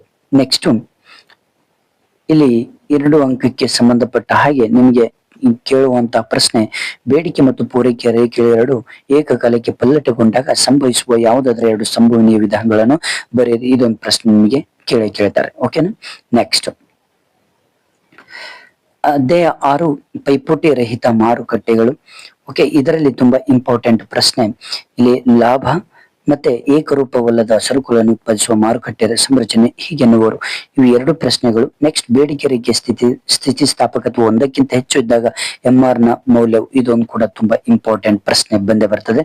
ನೆಕ್ಸ್ಟ್, ಇಲ್ಲಿ ಬಂದ್ಬಿಟ್ಟು ಒಟ್ಟು ಆದಾಯ ಇದನ್ನು ಕೂಡ ಕೇಳ್ತಾರೆ, ನೆನ್ಪಿಟ್ಕೊಳ್ಳಿ. ಶೂನ್ಯ ಉತ್ಪಾದನಾ ವೆಚ್ಚದೊಂದಿಗೆ ಏಕಸ್ವಾಮ್ಯ ಉದ್ಯಮ ಘಟಕದ ಒಟ್ಟು ಆದಾಯ ಗರಿಷ್ಠವಾದಾಗ ಲಾಭವು ಡ್ಯಾಶ್ ಆಗಿರುತ್ತದೆ. ಇದೊಂದು ಪ್ರಶ್ನೆ ತುಂಬಾ ಇಂಪಾರ್ಟೆಂಟ್, ನೆನ್ಪಿಟ್ಕೊಳ್ಬೇಕು. ಓಕೆ. ನೆಕ್ಸ್ಟ್, ಏಕಸ್ವಾಮ್ಯ ಎಂದರೇನು, ಇದೊಂದು ಪ್ರಶ್ನೆ ತುಂಬಾ ಇಂಪಾರ್ಟೆಂಟ್. ದ್ವಿಸ್ವಾಮ್ಯ ಎಂದರೇನು, ಇದು 2 ಪ್ರಶ್ನೆಗಳನ್ನು ಕೇಳ್ತಾರೆ. ಓಕೆನಾ. ನೆಕ್ಸ್ಟ್ ಬಂದ್ಬಿಟ್ಟು ಇಲ್ಲಿ ಇನ್ನೊಂದು ತುಂಬಾ ಇಂಪಾರ್ಟೆಂಟ್ ಪ್ರಶ್ನೆ, ಏಕಸ್ವಾಮ್ಯ ಮಾರುಕಟ್ಟೆಯ ಲಕ್ಷಣಗಳನ್ನು ಬರೆಯಿರಿ. ಇದೊಂದು ಕೇಳ್ತಾರೆ. ನೆಕ್ಸ್ಟ್, ಸೀಮಾಂತ ಆದಾಯ ಮತ್ತು ಬೆಲೆ ಬೇಡಿಕೆ ಸ್ಥಿತಿಸ್ಥಾಪಕತ್ವದ ನಡುವಿನ ಸಂಬಂಧವೇನು, ಇವು ಕೂಡ ಕೇಳ್ತಾರೆ. ಇಷ್ಟು ಓಕೆ. ನೆಕ್ಸ್ಟ್ ಭಾಗ 2ಗೆ ನೀವು ನನ್ನ ಒಂದು ಚಾನಲ್ ಅನ್ನು ಸಬ್ಸ್ಕ್ರೈಬ್ ಮಾಡಿದಲ್ಲಿ ಭಾಗ 2 ಒಂದು ವಿಡಿಯೋ ಕೂಡ ಸಿಗುತ್ತೆ. ಎಲ್ಲಾ ವಿಷಯಗಳ ಒಂದು ಮಾಹಿತಿ ಕೂಡ ಸಿಗುತ್ತೆ. ಜೊತೆಗೆ ಈ ಒಂದು ವಿಡಿಯೋ ಜೊತೆಗೆ ಇಲ್ಲಿ ಇಂಪಾರ್ಟೆಂಟ್ ಕೊಟ್ಟಂತ ಕ್ವಶನ್ಸ್ ಗಳ ಜೊತೆಗೆ ನಿಮ್ಮ ಒಂದು ಕಾಲೇಜಲ್ಲಿ ನಿಮ್ಮ ನೋಟ್ಸ್ ಗಳ ಜೊತೆಗೆ ನಿಮ್ಮ ಪುಸ್ತಕಗಳ ಜೊತೆಗೂ ಕೂಡ ಅದನ್ನು ಕೂಡ ಚೆನ್ನಾಗಿ ಸ್ಟಡಿ ಮಾಡಿ. Okay, thank you friends, thank you.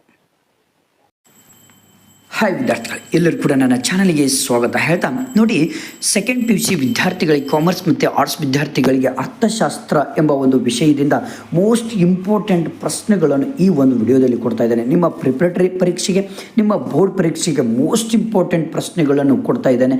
ಯಾರು ಕೂಡ ನೆಗ್ಲೆಕ್ಟ್ ಮಾಡಬೇಡಿ, ಈಸಿಯಾಗಿ ಅಬೌವ್ 65 ಮಾರ್ಕ್ಸ್ ಇದರಲ್ಲಿ ಬರುತ್ತೆ. ಬನ್ನಿ ಹಾಗಾದರೆ. ಮತ್ತು ಇನ್ನೊಂದು ಏನು ಹೇಳಿದ್ರೆ, ನಿಮ್ಮ ಒಂದು ಉತ್ತರ ಪತ್ರಿಕೆಯಲ್ಲಿ ಎಷ್ಟು ಬೇಕು ಅಷ್ಟೇ ಬರೆಯುವಂತಹ ಉತ್ತರಗಳನ್ನು ಕೂಡ ಇಲ್ಲಿ ಕೊಟ್ಟಿದ್ದಾರೆ. ಬನ್ನಿ ನೋಡಿ, ಫಸ್ಟ್ ಒಂದು ಆರ್ಥಿಕತೆಯ ಕೊರತೆಯ ಸಂಪನ್ಮೂಲಗಳು ಸ್ಪರ್ಧಾತ್ಮಕ ಬಳಕೆಯನ್ನು ಹೊಂದಿವೆ. ಯಾಕಂದರೆ 4 ಮಾರ್ಕ್ಸ್, 6 ಮಾರ್ಕ್ಸ್, 5 ಮಾರ್ಕ್ಸ್, 2, 1 ಎಲ್ಲವೂ ಕೂಡ ಕವರ್ ಮಾಡಿದ್ದಾನೆ. ಒಂದು ಆರ್ಥಿಕತೆಯು ಒಳಗೊಂಡಿರುವ ಕೇಂದ್ರೀಯ ಸಮಸ್ಯೆ ಯಾವಾಗಲೂ ಏನನ್ನು ಉತ್ಪಾದಿಸಬೇಕು, ಹೇಗೆ ಉತ್ಪಾದಿಸಬೇಕು, ಯಾರಿಗೆ ಉತ್ಪಾದಿಸಬೇಕು, ಮೂರನ್ನು ಕೂಡ ಒಳಗೊಂಡಿರುತ್ತೆ, ನೆನ್ಪಿಟ್ಕೊಳ್ಳಿ. ನೆಕ್ಸ್ಟ್ ಇಂಪಾರ್ಟೆಂಟ್ ಬಂದ್ಬಿಟ್ಟು ತುಷ್ಟಿಗೂ ನಾವು ಏನನ್ನು ಹೊಂದಿರುತ್ತೆ ಅಂದರೆ ವ್ಯಕ್ತಿನಿಷ್ಠವನ್ನು ಹೊಂದಿರುತ್ತೆ. TU ಸ್ಥಿರವಾಗಿದ್ದಾಗ MU ಯಾವಾಗಲೂ ಶೂನ್ಯವಾಗಿರುತ್ತೆ. ತುಂಬ ಇಂಪಾರ್ಟೆಂಟ್ ಪ್ರಶ್ನೆ ಇದು ಕೂಡ. ನೆಕ್ಸ್ಟ್ ಇಂಪಾರ್ಟೆಂಟು, ಸಾಮಾನ್ಯವಾಗಿ ಒಂದು ಐದಾಶಿನ್ಯ ವಕ್ರರೇಖೆಯ ಆಕಾರವು ಮೂಲಕ್ಕೆ ಪಿನ ಮಧ್ಯವಾಗಿರುತ್ತದೆ, ನೆನ್ಪಿಟ್ಕೊಳ್ಳಿ. ಬಜೆಟ್ ರೇಖೆಯ ಸಮೀಕರಣ ಇದು, ನೆನ್ಪಿಟ್ಕೊಳ್ಳಿ. ನೆಕ್ಸ್ಟ್ ಇಂಪಾರ್ಟೆಂಟ್ ಬಂದ್ಬಿಟ್ಟು ಇದೊಂದು ಕೇಳ್ತಾರೆ, ಒಂದು ಸರಳ ರೇಖಾ ಬೇಡಿಕೆ ರೇಖೆಯ ಬೆಲೆ ಬೇಡಿಕೆ ಸ್ಥಿತಿ ಸ್ಥಾಪಕತ್ವದ ವಿವಿಧ ಬಿಂದುಗಳು ಈ ನಡುವೆ ಇರುತ್ತದೆ. ಇದು ಭಾಳ ಇಂಪಾರ್ಟೆಂಟ್ ಇದು. ನೆಕ್ಸ್ಟು ಉತ್ಪಾದನಾ ಬಿಂಬಕದ ಸೂತ್ರ ಯಾವುದು ಅಂತ ಕೇಳ್ತಾರೆ. ಇದು Q=F open bracket LK close bracket. Next important, ಒಂದು ಆದಾನದ ಪ್ರತಿಘಟಕದ ಬದಲಾವಣೆಗೆ ಉತ್ಪನ್ನದಲ್ಲಾಗುವ ಬದಲಾವಣೆಯನ್ನು ಈಗ ಎನ್ನುತ್ತೇವೆ ಸೀಮಾಂತ ಉತ್ಪನ್ನ. ನೆಕ್ಸ್ಟು ಕಾಬ್ ಡಗ್ಲಾಸ್ ಉತ್ಪಾದನಾ ಬಿಂಬಕ ಯಾವುದು ಅಂದರೆ ಇದು. ನೆಕ್ಸ್ಟು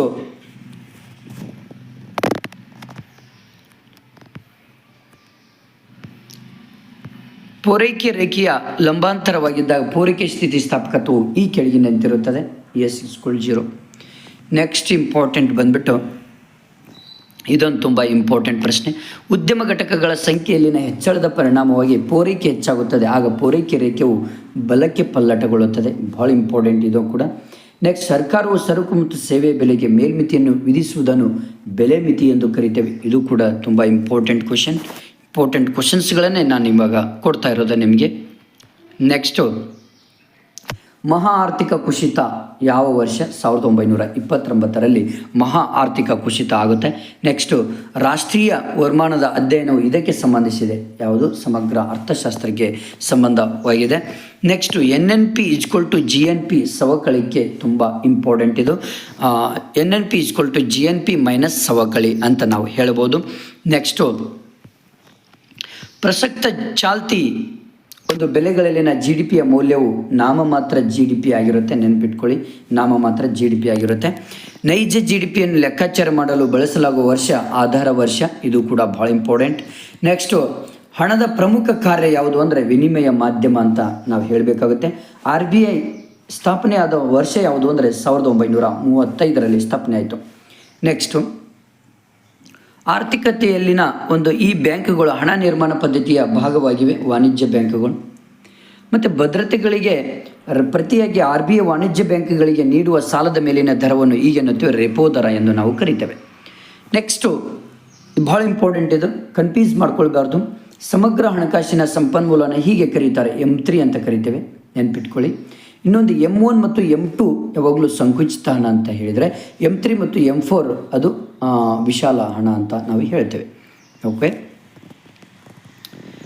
ನೆಕ್ಸ್ಟ್ ಬಂದುಬಿಟ್ಟು ಸರಿಯಾದ ಉತ್ತರ MPCಯ ಮೌಲ್ಯ ಇವುಗಳ ನಡುವೆ ಇರುತ್ತದೆ, 0 ಮತ್ತು 1ರ ನಡುವೆ ಇರುತ್ತದೆ. ಇದು ಕೂಡ ತುಂಬ ಇಂಪಾರ್ಟೆಂಟ್. ನೆಕ್ಸ್ಟ್ ಬಂದುಬಿಟ್ಟು ವ್ಯಕ್ತಿಗಳು ಮತ್ತು ಉದ್ಯಮ ಘಟಕಗಳ ಮೇಲೆ ವಿಧಿಸುವ ತೆರಿಗೆಗಳು ನೇರ ತೆರಿಗೆಗಳಾಗಿರುತ್ತದೆ, ನೆನ್ಪಿಟ್ಕೊಳ್ಳಿ. ನೆಕ್ಸ್ಟು ಇಂಪಾರ್ಟೆಂಟ್, ಕೆಳಗಿನ ಯಾವುದು ಕಾಗದ ತೆರಿಗೆ ಉದಾಹರಣೆಯಾಗಿದೆ ಅಂದರೆ ಸಂಪತ್ತಿನ ತೆರಿಗೆ ಅಂತ ಹೇಳ್ಬೋದು. ಕಾಗದದ ತೆರಿಗೆಗೆ ಉದಾಹರಣೆ ಸಂಪತ್ತಿನ ತೆರಿಗೆ ಆಗಿರುತ್ತೆ, ನೆನ್ಪಿಟ್ಕೊಳ್ಬೇಕು. ನೆಕ್ಸ್ಟ್, ಮುಂಗಡ ಪತ್ರದ ಕೊರತೆಗಳನ್ನು ತುಂಬಲು ಸರ್ಕಾರ ಬಹುತೇಕವಾಗಿ ಇದರ ಮೇಲೆ ಅವಲಂಬಿತವಾಗಿದೆ, ಸಾಲಗಳು. ನೆಕ್ಸ್ಟು, ಒಂದು ದೇಶದ ಕರೆನ್ಸಿಯ ಬೆಲೆಯನ್ನು ವಿದೇಶಿ ಕರೆನ್ಸಿಯ ರೂಪದಲ್ಲಿ ಹೀಗೆಂದು ಕರೆಯಲಾಗ್ತದೆ, ವಿದೇಶಿ ವಿನಿಮಯ ದರ ಅಂತ ನಾವು ಹೇಳ್ಬೋದು. ನೆಕ್ಸ್ಟು, ಖಾಲಿ ಬಿಟ್ಟ ಸ್ಥಳವನ್ನು ಭರ್ತಿ ಮಾಡಿ ಇಲ್ಲಿ ಸಂಪನ್ಮೂಲಗಳ ಕೊರತೆಯು ಆಯ್ಕೆಯ ಸಮಸ್ಯೆಯನ್ನು ಹುಟ್ಟುಹಾಕುತ್ತದೆ. ಕೇಂದ್ರೀಯ ಯೋಜಿತ ಆರ್ಥಿಕತೆಯಲ್ಲಿ ಎಲ್ಲ ಪ್ರಮುಖ ನಿರ್ಧಾರಗಳನ್ನು ಸರ್ಕಾರ ತೆಗೆದುಕೊಳ್ಳುತ್ತದೆ. ಮಾರುಕಟ್ಟೆ ಎಂಬುದು ಆರ್ಥಿಕ ಪ್ರತಿನಿಧಿಗಳು. ವಾಸ್ತವವಾಗಿ ಎಲ್ಲ ಆರ್ಥಿಕತೆಗಳು ಮಿಶ್ರ ಆರ್ಥಿಕತೆಗಳಾಗಿವೆ. ಬಯಕೆಗಳನ್ನು ತೃಪ್ತಿಪಡಿಸುವ ಸರಕಿನ ಸಾಮರ್ಥ್ಯ ತುಷ್ಟಿಗುಣ. ಎರಡೂ ಉದಾಸೀನ ವಕ್ರರೇಖೆಗಳು ಎಂದಿಗೂ ಪರಸ್ಪರ ಛೇದಿಸುವುದಿಲ್ಲ. ನೆಕ್ಸ್ಟ್, ಸರಕೊಂದರ ಬೇಡಿಕೆಯ ಅದರ ಬೆಲೆಯೊಂದಿಗೆ ವಿರುದ್ಧ ದಿಕ್ಕಿನಲ್ಲಿ ಚಲಿಸುತ್ತದೆ. ಇದೊಂದು ತುಂಬ ಇಂಪಾರ್ಟೆಂಟ್.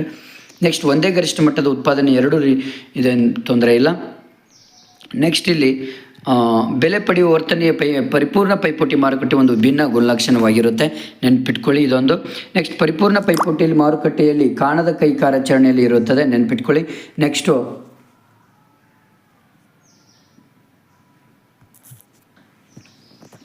ನೆಕ್ಸ್ಟು ಇನ್ನೊಂದು ಇಂಪಾರ್ಟೆಂಟ್ ಪ್ರಶ್ನೆ ಇದು. ಶ್ರಮದ ಮಾರುಕಟ್ಟೆಯಲ್ಲಿ ಕುಟುಂಬಗಳ ಶ್ರಮದ ಪೂರೈಕೆದಾಗಿರುತ್ತದೆ. ನೆಕ್ಸ್ಟು ಇಲ್ಲಿ ಸಮಗ್ರ ಅರ್ಥಶಾಸ್ತ್ರ ಇಡೀ ಆರ್ಥಿಕತೆಯ ಸ್ಥಿತಿಗತಿಗಳನ್ನು ನಿಭಾಯಿಸಲು ಪ್ರಯತ್ನ ಮಾಡುತ್ತದೆ. ನೆಕ್ಸ್ಟ್, ಸಮಗ್ರ ಸೂಕ್ಷ್ಮ ಅರ್ಥಶಾಸ್ತ್ರದಲ್ಲಿನ ತನ್ನ ಆಳವಾದ ಬೇರುಗಳನ್ನು ಹೊಂದಿದೆ, ನೆನ್ಪಿಟ್ಕೊಳ್ಳಿ. ನೆಕ್ಸ್ಟು, ದಾಸ್ತಾನುಗಳನ್ನು ನಿರ್ದಿಷ್ಟ ಕಾಲಘಟ್ಟದಲ್ಲಿ ವ್ಯಾಖ್ಯಾನಿಸಲಾಗ್ತದೆ. ತಪಶೀಲು ಪಟ್ಟಿ ಎಂಬುದು ದಾಸ್ತಾನಿನ ಚಲಕವಾಗಿದೆ. ನೆಕ್ಸ್ಟು, ಮೌಲ್ಯವರ್ಧಿತ ವಿಧಾನ ಉತ್ಪನ್ನ ವಿಧಾನದ ಮೌಲ್ಯವಾಗಿದೆ.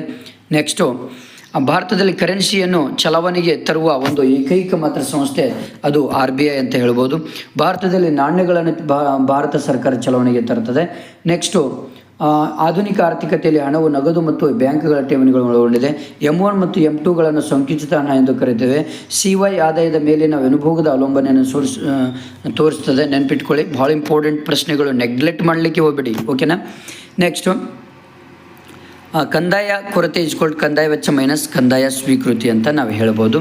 ನೆಕ್ಸ್ಟು, ಸರಕು ಮತ್ತು ಸೇವೆಗಳು ವರ್ಗಾವಣಾ ಪಾವತಿಗಳ ವ್ಯಾಪಾರದ ದಾಖಲೆಯ ಚಾಲ್ತಿ ಖಾತೆ ಅಂತ ಹೇಳ್ಬೋದು. ನೆಕ್ಸ್ಟು, ಇಷ್ಟು ಇಂಪಾರ್ಟೆಂಟ್ ಇವು. ನೆಕ್ಸ್ಟ್, ಲಾಸ್ಟ್ ಒನ್ ತುಂಬ ಇಂಪಾರ್ಟೆಂಟ್ ಇದು. ದೇಶೀಯ ಕರೆನ್ಸಿ ರೂಪದಲ್ಲಿ ವಿದೇಶಿ ಕರೆನ್ಸಿಯ ಬೆಲೆ ಹೆಚ್ಚಾಗುವುದನ್ನು ದೇಶೀಯ ಕರೆನ್ಸಿಯ ಕುಗ್ಗುವಿಕೆ ಎಂದು ಕರೆಯುತ್ತೇವೆ. ಹೊಸ ಒಂದು ಹೆಚ್ಚುವರಿ ಹೊಸ ಪ್ರಶ್ನೆಗಳು ಬೇಡ, ಏನು ತೊಂದರೆ ಇಲ್ಲ, ಹೊಂದಿಸಿ ಬರೆಯಿರಿ. ಮೋಸ್ಟ್ ಇಂಪಾರ್ಟೆಂಟ್ ಪ್ರಶ್ನೆಗಳನ್ನು ಕೊಡ್ತಾ ಇದ್ದೇನೆ. ಮಾರುಕಟ್ಟೆ ಅರ್ಥವ್ಯವಸ್ಥೆ ಖಾಸಗಿ ಒಡೆತನ ಆಗಿರುತ್ತೆ. ಶಿಕ್ಷಕರ ಸೇವೆ ಕೌಶಲ್ಯ. ಕೇಂದ್ರೀಯ ಆಯೋಜಿತ ಆರ್ಥಿಕತೆ ಸರ್ಕಾರ. ವಾಸ್ತವಿಕ ಅರ್ಥಶಾಸ್ತ್ರ ಕಾರ್ಯತಂತ್ರಗಳ ಕಾರ್ಯಾಚರಣೆ.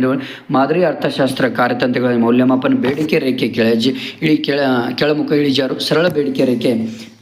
ಓಕೆ, ಇವೆಲ್ಲವೂ ಕೂಡ ತುಂಬ ಇಂಪಾರ್ಟೆಂಟ್, ಸರಿಯಾಗಿ ಓದ್ಕೊಳ್ಳಿ. ನೆಕ್ಸ್ಟ್, CRS ಇವೆಲ್ಲವೂ ಕೂಡ ಸರಿಯಾಗಿ ನೀವು ಕರೆಕ್ಟಾಗಿ ಓದ್ಕೊಳ್ಳೇಬೇಕಾಗತ್ತೆ, ಓಕೆನಾ. ಇವು ಬಂದೇ ಬರ್ತವೆ, ಯಾವುದೇ ಕಾರಣಕ್ಕೂ ಇವು ಮಿಸ್ ಆಗೋದಿಲ್ಲ. ಎಲ್ಲ ಹೊಂದಿಸಿ ಬರೆಯೋರನ್ನು ಕರೆಕ್ಟಾಗಿ ನೀವು ನೆನ್ಪಿಟ್ಕೊಳ್ಳಿ. ಇವು ಕೂಡ ತುಂಬ ಇಂಪಾರ್ಟೆಂಟ್, ಇವು ಮಾತ್ರ ಭಾಳ ಇಂಪಾರ್ಟೆಂಟ್, ನೆನ್ಪಿಟ್ಕೊಳ್ಳಿ. ಯಾವುದೇ ಕಾರಣಕ್ಕೂ ನೆಗ್ಲೆಕ್ಟ್ ಮಾಡಲಿಕ್ಕೆ ಹೋಗಬೇಡಿ, ಓಕೆನಾ. ನೆಕ್ಸ್ಟ್ ಬಂದುಬಿಟ್ಟು 1 ಅಂಕದ ಪ್ರಶ್ನೆಗಳನ್ನು ನೋಡೋಣ. ಆಯ್ಕೆಯ ಸಮಸ್ಯೆ ಏಕೆ ಉದ್ಭವಿಸುತ್ತದೆ? ಸಂಪನ್ಮೂಲಗಳ ಕೊರತೆಯಲ್ಲಿದ್ದು ಸ್ಪರ್ಧಾತ್ಮಕ ಉಪಯೋಗಗಳನ್ನು ಹೊಂದಿರುವುದರಿಂದ ಆಯ್ಕೆಯ ಸಮಸ್ಯೆ ಉದ್ಭವಿಸುತ್ತದೆ. ಮಾರುಕಟ್ಟೆ ಆರ್ಥಿಕತೆಗೆ ಒಂದು ಉದಾಹರಣೆ ನೀಡಿ ಅಂದರೆ ಅಮೆರಿಕ ಸಂಸ್ಥಾನ. ಇವೆಲ್ಲವೂ ಕೂಡ 1 ಅಂಕದ ಪ್ರಶ್ನೆಗಳು, ತುಂಬ ಇಂಪಾರ್ಟೆಂಟ್, ಓಕೆನಾ. ಇಲ್ಲಿ ಇದಕ್ಕಿಂತ ಎಲ್ಲಕ್ಕಿಂತ ಇಂಪಾರ್ಟೆಂಟ್ ಹೇಳ್ತಾ ಹೋಗ್ತಾನೆ. MRS ಅನ್ನು ವಿಸ್ತರಿಸಿ. ಇದೊಂದು ಸೀಮಾಂತ ಬದಲಿಕೆಯ ದಾರಿ, ಇದೊಂದು ಓದ್ಕೊಳ್ಳಿ. ಬೇಡಿಕೆ ಎಂದರೇನು? ಇದೊಂದು ತುಂಬ ಇಂಪಾರ್ಟೆಂಟ್. ಬೇಡಿಕೆ ಬಿಂಬಕದ ಅರ್ಥ ನೀಡಿ, ಇದೊಂದು ಇಂಪಾರ್ಟೆಂಟ್. ನೆಕ್ಸ್ಟು, ಒಟ್ಟು ಸ್ಥಿರ ವೆಚ್ಚ ಎಂದರೇನು? ಇದೊಂದು ತುಂಬ ಇಂಪಾರ್ಟೆಂಟ್, ಓದ್ಕೊಳ್ಳಿ. ಸರಾಸರಿ ಬದಲಾಗುವ ವೆಚ್ಚದ ಸೂತ್ರ ಬರೀರಿ, ಇದನ್ನು ಕೇಳ್ತಾರೆ. ನೆಕ್ಸ್ಟ್, ಸರಾಸರಿ ಆದಾಯವನ್ನು ಲೆಕ್ಕಾಚಾರ ಮಾಡೋ ಸೂತ್ರವನ್ನು ಇದನ್ನಾದರೂ ಕೇಳ್ತಾರೆ 2ರಲ್ಲಿ. ನೆಕ್ಸ್ಟು, ಪೂರೈಕೆ ಎಂದರೇನು? ಇದೊಂದು ಓದ್ಕೊಳ್ಳಿ. ಸಾಮಾನ್ಯ ಲಾಭ ಎಂದರೇನು? ಇದೊಂದು ತೊಂದರೆ ಇಲ್ಲ. ನೆಕ್ಸ್ಟ್, ಬೆಲೆ ಮಿತಿಗೆ ಒಂದು ಉದಾಹರಣೆ ನೀಡಿ, ಇದು ತುಂಬ ಇಂಪಾರ್ಟೆಂಟ್, ಇದೊಂದು ಓದ್ಕೊಳ್ಳಿ. ನೆಕ್ಸ್ಟು, ಆರ್ಥಿಕ ಏಜೆಂಟ್ಗಳೆಂದರೆ ಯಾರು? ಇದೊಂದು ಕೂಡ ಆಡಮ್ ಸ್ಮಿತ್ ರವರ ಪ್ರಸಿದ್ಧ ಕೃತಿಯನ್ನು ಹೆಸರಿಸಿ ಅಂತ ಕೇಳ್ತಾರೆ. ರಾಷ್ಟ್ರಗಳ ಸಂಪತ್ತಿನ ಸ್ವರೂಪ ಮತ್ತು ಕಾರ್ಯಗಳ ಒಂದು ಪರಿಶೀಲನೆ 1776 ಅಂತ ಹೇಳ್ಬೋದು. ನೆಕ್ಸ್ಟ್, ರಫ್ತುಗಳ ಅರ್ಥ ನೀಡಿ, ಇದೊಂದು. ಸವಕಳಿ ಎಂದರೇನು? ಇದೊಂದು ಕೇಳ್ತಾರೆ. ಬಂಡವಾಳ ಸರಕಿನ ಸವಕಲು, ಹರಕಲಿಕ್ಕಿನ ಬತ್ತೆಯನ್ನು ಸವಕಳಿ ಎನ್ನುತ್ತಾರೆ, ಬಂಡವಾಳ ಸರಕಿನ.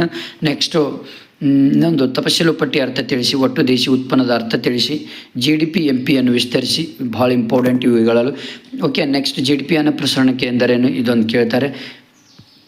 CPI ಅನ್ನು ವಿಸ್ತರಿಸಿ ಅಂತ ಕೇಳ್ತಾರೆ. ಗ್ರಾಹಕ ಬೆಲೆ ಸೂಚ್ಯಂಕ CPI, ಓಕೆ. ಡಿಜಿಟಲ್ ವ್ಯವಹಾರಗಳಿಗೆ ಯಾವುದಾದ್ರು ಒಂದು ಉದಾಹರಣೆ ನೀಡಿ. ವಿದ್ಯುನ್ಮಾನ ಹಣ ವರ್ಗಾವಣೆ, ವ್ಯಾಲೆಟ್ ಇತ್ಯಾದಿ. ಇವು. ಬ್ಯಾಂಕ್ ದರ ಎಂದರೇನು? ಭಾರತ ಹಣಕಾಸು ಪ್ರಾಧಿಕಾರವಾಗಿ ಕಾರ್ಯನಿರ್ವಹಿಸುವ ಬ್ಯಾಂಕ್ ಯಾವುದು? ಇವೆಲ್ಲವೂ ಕೂಡ ತುಂಬ ಇಂಪಾರ್ಟೆಂಟ್ ಪ್ರಶ್ನೆಗಳು. ಪಿಯಟ್ ಹಣದ ಅರ್ಥ ವಾಯ್ದೆ ಟೈವಾನಿ. ಇವೆಲ್ಲವೂ ಕೂಡ ತುಂಬ ಇಂಪಾರ್ಟೆಂಟ್ ಪ್ರಶ್ನೆಗಳು, ನೆನಪಿಡಿ. ಯಾವುದೇ ಕಾರಣಕ್ಕೂ ನೆಗ್ಲೆಕ್ಟ್ ಮಾಡಲಿಕ್ಕೆ ಹೋಗಬೇಡಿ. ಹೇಳಿದಂಥ ಕ್ವಶನ್ಸ್ಗಳನ್ನು ಕರೆಕ್ಟಾಗಿ ನೀವು ಸ್ಟಡಿ ಮಾಡಿ, ಓಕೆನಾ.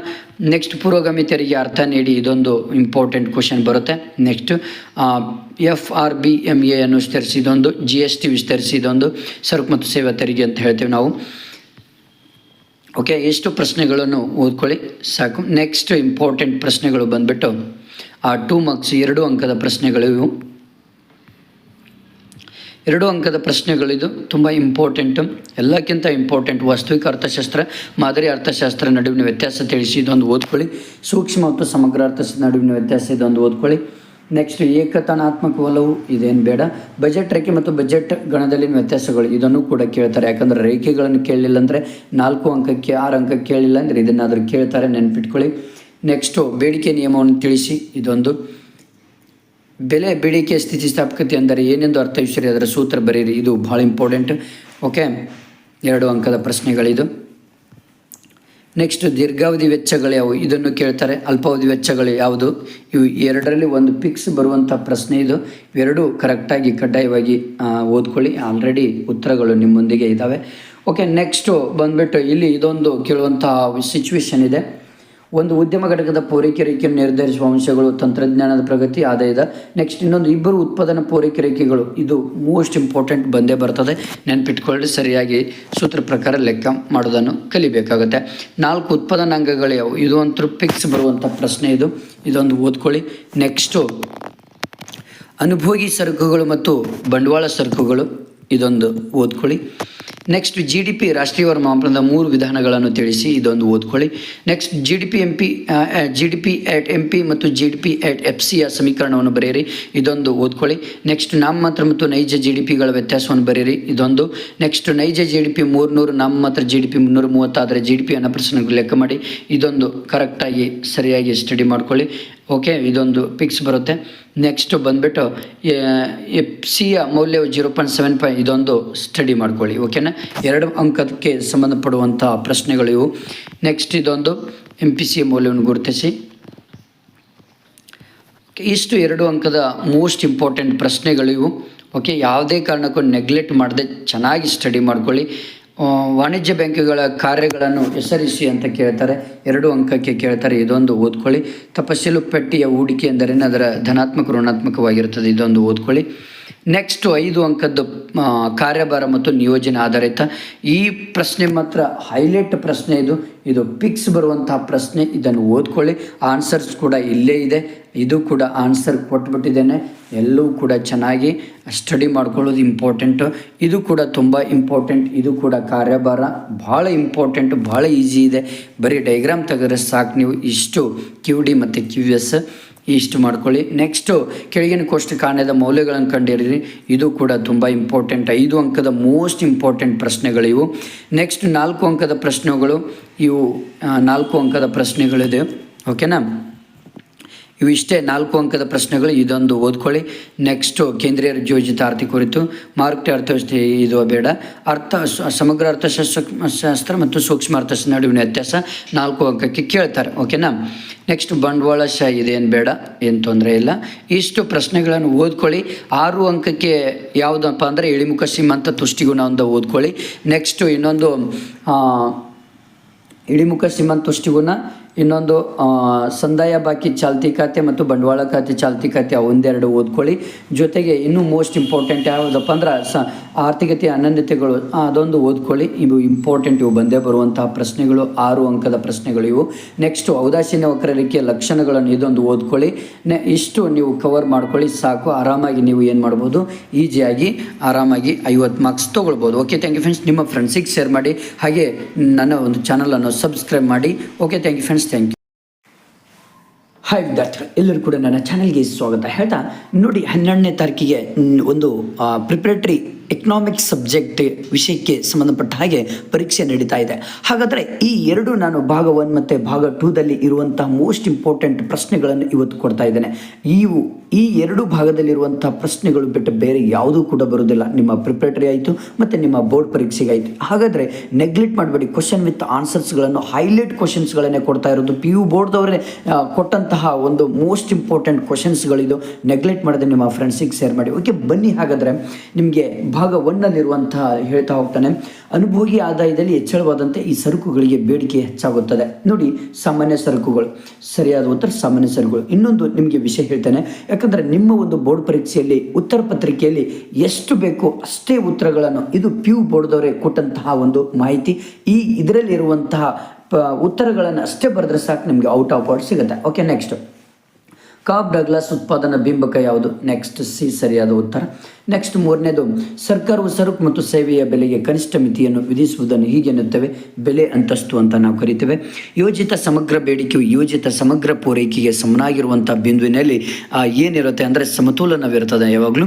5ನೇ ಪ್ರಶ್ನೆ ನೋಡಿ, ಪೂರ್ಣ ಉದ್ಯೋಗ ಮಟ್ಟದ ಪರಿಸ್ಥಿತಿಯಲ್ಲಿ ಬೇಡಿಕೆಯು ಲಭ್ಯವಿರುವ ಉತ್ಪನ್ನಕ್ಕಿಂತ ಅಧಿಕವಾದಾಗ ಉಂಟಾಗುವ ಸನ್ನಿವೇಶ ಯಾವುದು ಅಂದರೆ ಅತಿ ಪ್ರಸರಣಕ. ನೆಕ್ಸ್ಟು, ಆವರಣದಲ್ಲಿರುವ ಸರಿಯಾದ ಉತ್ತರಗಳು. ಬಿಟ್ಟ ಸ್ಥಳದಲ್ಲಿ ತುಂಬ ಇಂಪಾರ್ಟೆಂಟ್ ಪ್ರಶ್ನೆಗಳಿದು. ಸಂಪನ್ಮೂಲಗಳ ಕೊರತೆಯು ಯಾವಾಗಲೂ ಆಯ್ಕೆಯ ಸಮಸ್ಯೆಯನ್ನು ಹುಟ್ಟು ಹಾಕ್ತಾ ಇರ್ತದೆ. ನೆಕ್ಸ್ಟು, ಬದಲಾಗುವ ಆದಾನದ ಪ್ರತಿ ಘಟಕದ ಉತ್ಪನ್ನವನ್ನು ಸರಾಸರಿ ಉತ್ಪನ್ನ ಎಂದು ನಾವು ಕರಿತೇವೆ. M1 ಮತ್ತು M2ಗಳನ್ನು ಸಂಕುಚಿತ ಹಣ ಎಂದು ಕರಿತೇವೆ. ಕಂದಾಯ ಕೊರತೆ = ಕಂದಾಯ ವೆಚ್ಚ, ಕಂದಾಯ ಸ್ವೀಕೃತಿ ಅಂತ ಕರಿತೇವೆ. ದೇಶೀಯ ಕರೆನ್ಸಿ ರೂಪದಲ್ಲಿನ ವಿದೇಶಿ ಕರೆನ್ಸಿಯ ಬೆಲೆ ಹೆಚ್ಚಾಗುವುದನ್ನು ದೇಶೀಯ ಕರೆನ್ಸಿಯ ಕುಗ್ಗುವಿಕೆ ಎಂದು ನಾವು ಕರಿತೇವೆ. ನೆಕ್ಸ್ಟು, ಹೊಂದಿಸಿ ಬರೆಯಿರಿ. ನೋಡಿ, ಇದಕ್ಕೆ ಸರಿಯಾದ ಉತ್ತರ ಆಡಮ್ ಸ್ಮಿತ್ ಕಾಣದ ಕೈ ಕಾರ್ಯಾಚರಣೆ. ಸೇಮ್ ಟು ಸೇಮ್ ಆನ್ಸರ್ ಇದೆ. ತಪಸ್ಸಿಲು ಪಟ್ಟಿ ದಾಸ್ತಾನಿನ ಚಲಕ. ಹೆಚ್ಚುವರಿ ಬೇಡಿಕೆ ದೀರ್ಘಾವಧಿಯಲ್ಲಿ ಬೆಲೆಗಳ ಏರಿಕೆ ಕಾರಣವಾಗ್ತದೆ. ನಿರ್ವಹಣಾ ಹೊಂದಾಣಿಕೆ ಡರ್ಟಿ ಹೊಂದಾಣಿಕೆ. ನೆಕ್ಸ್ಟು, 1 ಅಂಕದ ಪ್ರಶ್ನೆಗಳು ಇಂಪಾರ್ಟೆಂಟು. ಬೇಡಿಕೆ ಎಂದರೇನು? ಒಬ್ಬ ಅನುಭೋಗಿಯು ತನ್ನ ನಿರ್ದಿಷ್ಟ ಆದಾಯ ಮತ್ತು ಸರಕುಗಳ ಬೆಲೆಯಲ್ಲಿ ಕೊಂಡುಕೊಳ್ಳಲು ಬಯಸುವ ಮತ್ತು ಸಾಮರ್ಥ್ಯವಿರುವ ಸರಕುಗಳ ಪ್ರಮಾಣವನ್ನು ಬೇಡಿಕೆ ಎಂದು ಕರೀತಾರೆ. ನೆಕ್ಸ್ಟು, ತಂತ್ರಜ್ಞಾನದ ಪ್ರಗತಿಯಿಂದ ಉದ್ಯಮ ಘಟಕದ ಪೂರೈಕೆ ರೇಖೆಯು ಯಾವ ಕಡೆಗೆ ಪಲ್ಲಟಗೊಳ್ಳುತ್ತದೆ? ತಂತ್ರಜ್ಞಾನದ ಪ್ರಗತಿಯಿಂದ ಉದ್ಯಮ ಘಟಕದ ಪೂರೈಕೆ ರೇಖೆಯು ಬಲಗಡೆಗೆ ಪಲ್ಲಟಗೊಳ್ಳುತ್ತದೆ. ತುಂಬ ಇಂಪಾರ್ಟೆಂಟ್. ಇಷ್ಟೇ ಬರೆದ್ರೆ ಸಾಕು. ರಫ್ತುಗಳ ಅರ್ಥ ನೀಡಿ ಅಂದರೆ ಸ್ವದೇಶವು ಜಗತ್ತಿನ ಇತರೆ ರಾಷ್ಟ್ರಗಳಿಗೆ ಸರಕುಗಳು ಮತ್ತು ಸೇವೆಗಳನ್ನು ಮಾರುವುದಕ್ಕೆ ರಫ್ತುಗಳು ಎಂದು ನಾವು ಕರಿತೇವೆ.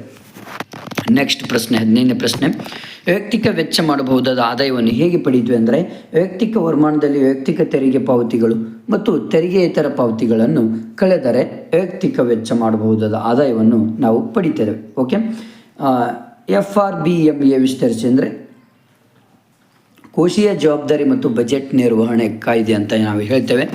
ನೆಕ್ಸ್ಟ್ 4 ವಾಕ್ಯಗಳಲ್ಲಿ 2 ಅಂಕದ ಪ್ರಶ್ನೆಗಳು ಇಂಪಾರ್ಟೆಂಟ್. ಇದು ನೋಡಿ, ಮೂಲ ಆರ್ಥಿಕ ಚಟುವಟಿಕೆಗಳನ್ನು ಪಟ್ಟಿ ಮಾಡಿ ಅಂದರೆ ಅನುಭೋಗ, ಉತ್ಪಾದನೆ, ವಿತರಣೆ ಮತ್ತು ವಿನಿಮಯ. ಭಾಳ ಇಂಪಾರ್ಟೆಂಟ್. ಇಷ್ಟೇ ಬರೆದ್ರೆ ಸಾಕು. ಅನುಭೋಗಿಯ ವರ್ತನೆಯನ್ನು ವಿವರಿಸುವ 2 ವಿಧಾನಗಳನ್ನು ಹೆಸರಿಸಿ ಅಂದರೆ ಸಂಖ್ಯಾಸೂಚಕ ತುಷ್ಟಿಗುಣ ವಿಶ್ಲೇಷಣೆ, ಸ್ಥಾನದರ್ಶಕ ತುಷ್ಟಿಗುಣ ವಿಶ್ಲೇಷಣೆ. ನೆಕ್ಸ್ಟು, ಬೆಲೆ ಬೇಡಿಕೆ ಸ್ಥಿತಿಸ್ಥಾಪಕತ್ವ ಎಂದರೆ ಏನೆಂದು ಅರ್ಥೈಸುವಿರಿ? ಅದರ ಸೂತ್ರ ಏನಂದರೆ ಒಂದು ಸರಕಿನ ಬೇಡಿಕೆಯು ಅದರ ಬೆಲೆಯಲ್ಲಿನ ಬದಲಾವಣೆಗೆ ಅನುಗುಣವಾಗಿ ಪ್ರತಿಕ್ರಿಯಿಸುವುದನ್ನು ಮಾಪನ ಮಾಡುವ ಪರಿಕಲ್ಪನೆಯ ಬೆಲೆ ಬೇಡಿಕೆ ಸ್ಥಿತಿಸ್ಥಾಪಕತ್ವವಾಗಿದೆ. ಓಕೆ, ನೆಕ್ಸ್ಟು, ಅಲ್ಪಾವಧಿ ಮತ್ತು ದೀರ್ಘಾವಧಿಯ ಪರಿಕಲ್ಪನೆಗಳ ಅರ್ಥ ನೀಡಿ ಅಂದರೆ ನೋಡಿ, ಇಲ್ಲಿ ಆಲ್ಮೋಸ್ಟ್ ಇಷ್ಟು ನೀವು ಬರೆದ್ರೆ ಸಾಕು. ಇದು ಅಲ್ಪಾವಧಿಯ ಉದ್ಯಮ ಘಟಕವು ಎಲ್ಲ ಧನಗಳನ್ನು ಬದಲಾಯಿಸುವುದಿಲ್ಲ. 2 ಉತ್ಪಾದನಾಂಗಗಳಲ್ಲಿ ಒಂದನ್ನು ಶ್ರಮ ಉತ್ಪಾದನಾಂಗ ಅಥವಾ ಬಂಡವಾಳ ಉತ್ಪಾದನಾಂಗ ಎರಡನ್ನೂ ಬದಲಾಯಿಸಲು ಸಾಧ್ಯವಿಲ್ಲ. ಓಕೆ, ಇದೊಂದು ದೀರ್ಘಾವಧಿಯಲ್ಲಿ.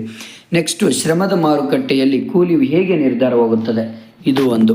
ಓಕೆನಾ, ಮೋಸ್ಟ್ ಇಂಪಾರ್ಟೆಂಟ್ ಪ್ರಶ್ನೆಗಳು ಇವೆಲ್ಲ ಬೋರ್ಡ್ ಪರೀಕ್ಷೆಗೆ, ನಿಮ್ಮ ಪ್ರಿಪರೇಟರಿ ಎಕ್ಸಾಮ್ಗೆ. ವರ್ಗಾವಣೆ ಪಾವತಿ ಎಂದರೇನು? ಒಂದು ಉದಾಹರಣೆ ಕೊಡಿ ಅಂದರೆ ಇಲ್ಲಿ ಇದೆ: ಬಹುಮಾನಗಳು, ಉಡುಗೊರೆಗಳು, ವಿದ್ಯಾರ್ಥಿ ವೇತನಗಳು, ಪಿಂಚಣಿಗಳು.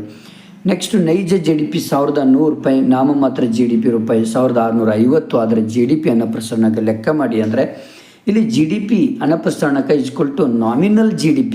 ನೋಡಿ, ಇಲ್ಲಿ ಯಾವುದು ಹೈಯೆಸ್ಟ್ ಸಂಖ್ಯೆ ಇರುತ್ತೆ ಅಲ್ವಾ, ಅದು ಯಾವಾಗಲೂ ನಾವು ಮೇಲ್ಭಾಗದಲ್ಲಿ 1,650 ನಾಮಿನಲ್ GDPಯನ್ನು ಹಚ್ಕೊಳ್ಬೇಕಾಗತ್ತೆ. ರಿಯಲ್ GDP ಇರುತ್ತಲ್ವ 1,100, ಅದನ್ನು ಕೆಳಗಡೆ ಹಚ್ಚಬೇಕು. ಆಗ ಮಾಡಿದರೆ 1.5 GDP ಅನ್ನಪ್ರಸರಣಕ್ಕೆ ಎಷ್ಟಂದರೆ 1.5 ಬರುತ್ತೆ. Next, GDP ಅನ್ನಪ್ರಸರಣಕ್ಕೆ = 1.5 × 100 × 150%. ಓಕೆ, ಈ ರೀತಿಯಲ್ಲಿ ಮಾಡಬೇಕಾಗುತ್ತೆ. ನೆಕ್ಸ್ಟು, ಹಣದ ಯಾವುದಾದ್ರೂ 2 ಕಾರ್ಯಗಳನ್ನು ಬರೆಯಿರಿ ಅಂದರೆ ನೋಡಿ, ತುಂಬ ವಿನಿಮಯ ಮಾಧ್ಯಮ, ಮೌಲ್ಯ ಸಂಗ್ರಾಹಕ, ಮೌಲ್ಯಮಾಪನ ಸಾಧನ, ಮೌಲ್ಯ ವರ್ಗಾವಣೆ ಸಾಧನ, ಇವು ಯಾವುದಾದ್ರೂ 2 ಬರೀಬೋದು ಇದರಲ್ಲಿ. ನೆಕ್ಸ್ಟ್ ಬಂದುಬಿಟ್ಟು ಹೂಡಿಕೆ ಗುಣಕದ ಅರ್ಥವನ್ನು ಬರೆಯಿರಿ ಅಂತ ಇದೆ. ತುಂಬ ಇದು ಕೂಡ ಈಸಿ ಇದೆ, ಇದೊಂದು ನೋಡ್ಕೊಳ್ಳಿ. ವಿದೇಶಿ ವ್ಯಾಪಾರದ 2 ನಿರ್ಬಂಧಗಳನ್ನು ಹೆಸರಿಸಿ: ಸುಂಕಗಳು ಮತ್ತು ಕೋಟಾಗಳು. ಭಾಗ ಸಿ 4 ಅಂಕಕ್ಕೆ ಸಂಬಂಧಪಡುತ್ತೆ. ಇಲ್ಲಿ ಉತ್ಪಾದನಾ ಸಾಧ್ಯತಾ ಗಡಿಯನ್ನು ಸಂಕ್ಷಿಪ್ತವಾಗಿ ವಿವರಿಸ್ರಿ. ಇದು ತುಂಬ ಇಂಪಾರ್ಟೆಂಟ್ ಇದೆ. ಇಷ್ಟು ನೀವು ಡಯಾಗ್ರಾಮ್ ತೆಗೆದ್ರೆ ಸಾಕು, ಆರಾಮಾಗಿ ಮಾರ್ಕ್ಸ್ ಬರ್ಬೋದು. ಔದಾಸೀನ್ಯ ನಕ್ಷೆಯನ್ನು ರೇಖಾಚಿತ್ರದೊಂದಿಗೆ ವಿವರಿಸ್ರಿ ಅಂದರೆ ಇದು ಕೂಡ ತುಂಬ ಈಸಿ ಇದೆ, ಸರಿಯಾಗಿ ನೋಡ್ಕೊಳ್ಳಿ. ಬಜೆಟ್ ರೇಖೆಯ ಇಳಿಜಾರು ನಿಷ್ಪತ್ತಿಯನ್ನು ನಿರೂಪಿಸಿ 2+2. ಓಕೆ, ಇದೊಂದು ಕೂಡ ಸರಿಯಾಗಿ ನೀವು ಅರ್ಥ ಮಾಡ್ಕೊಳ್ಬೇಕಾಗುತ್ತೆ. ಪರಿಪೂರ್ಣ ಪೈಪೋಟಿ ಮಾರುಕಟ್ಟೆ ಲಕ್ಷಣಗಳನ್ನು ಸಂಕ್ಷಿಪ್ತವಾಗಿ ವಿವರಿಸಿರಿ.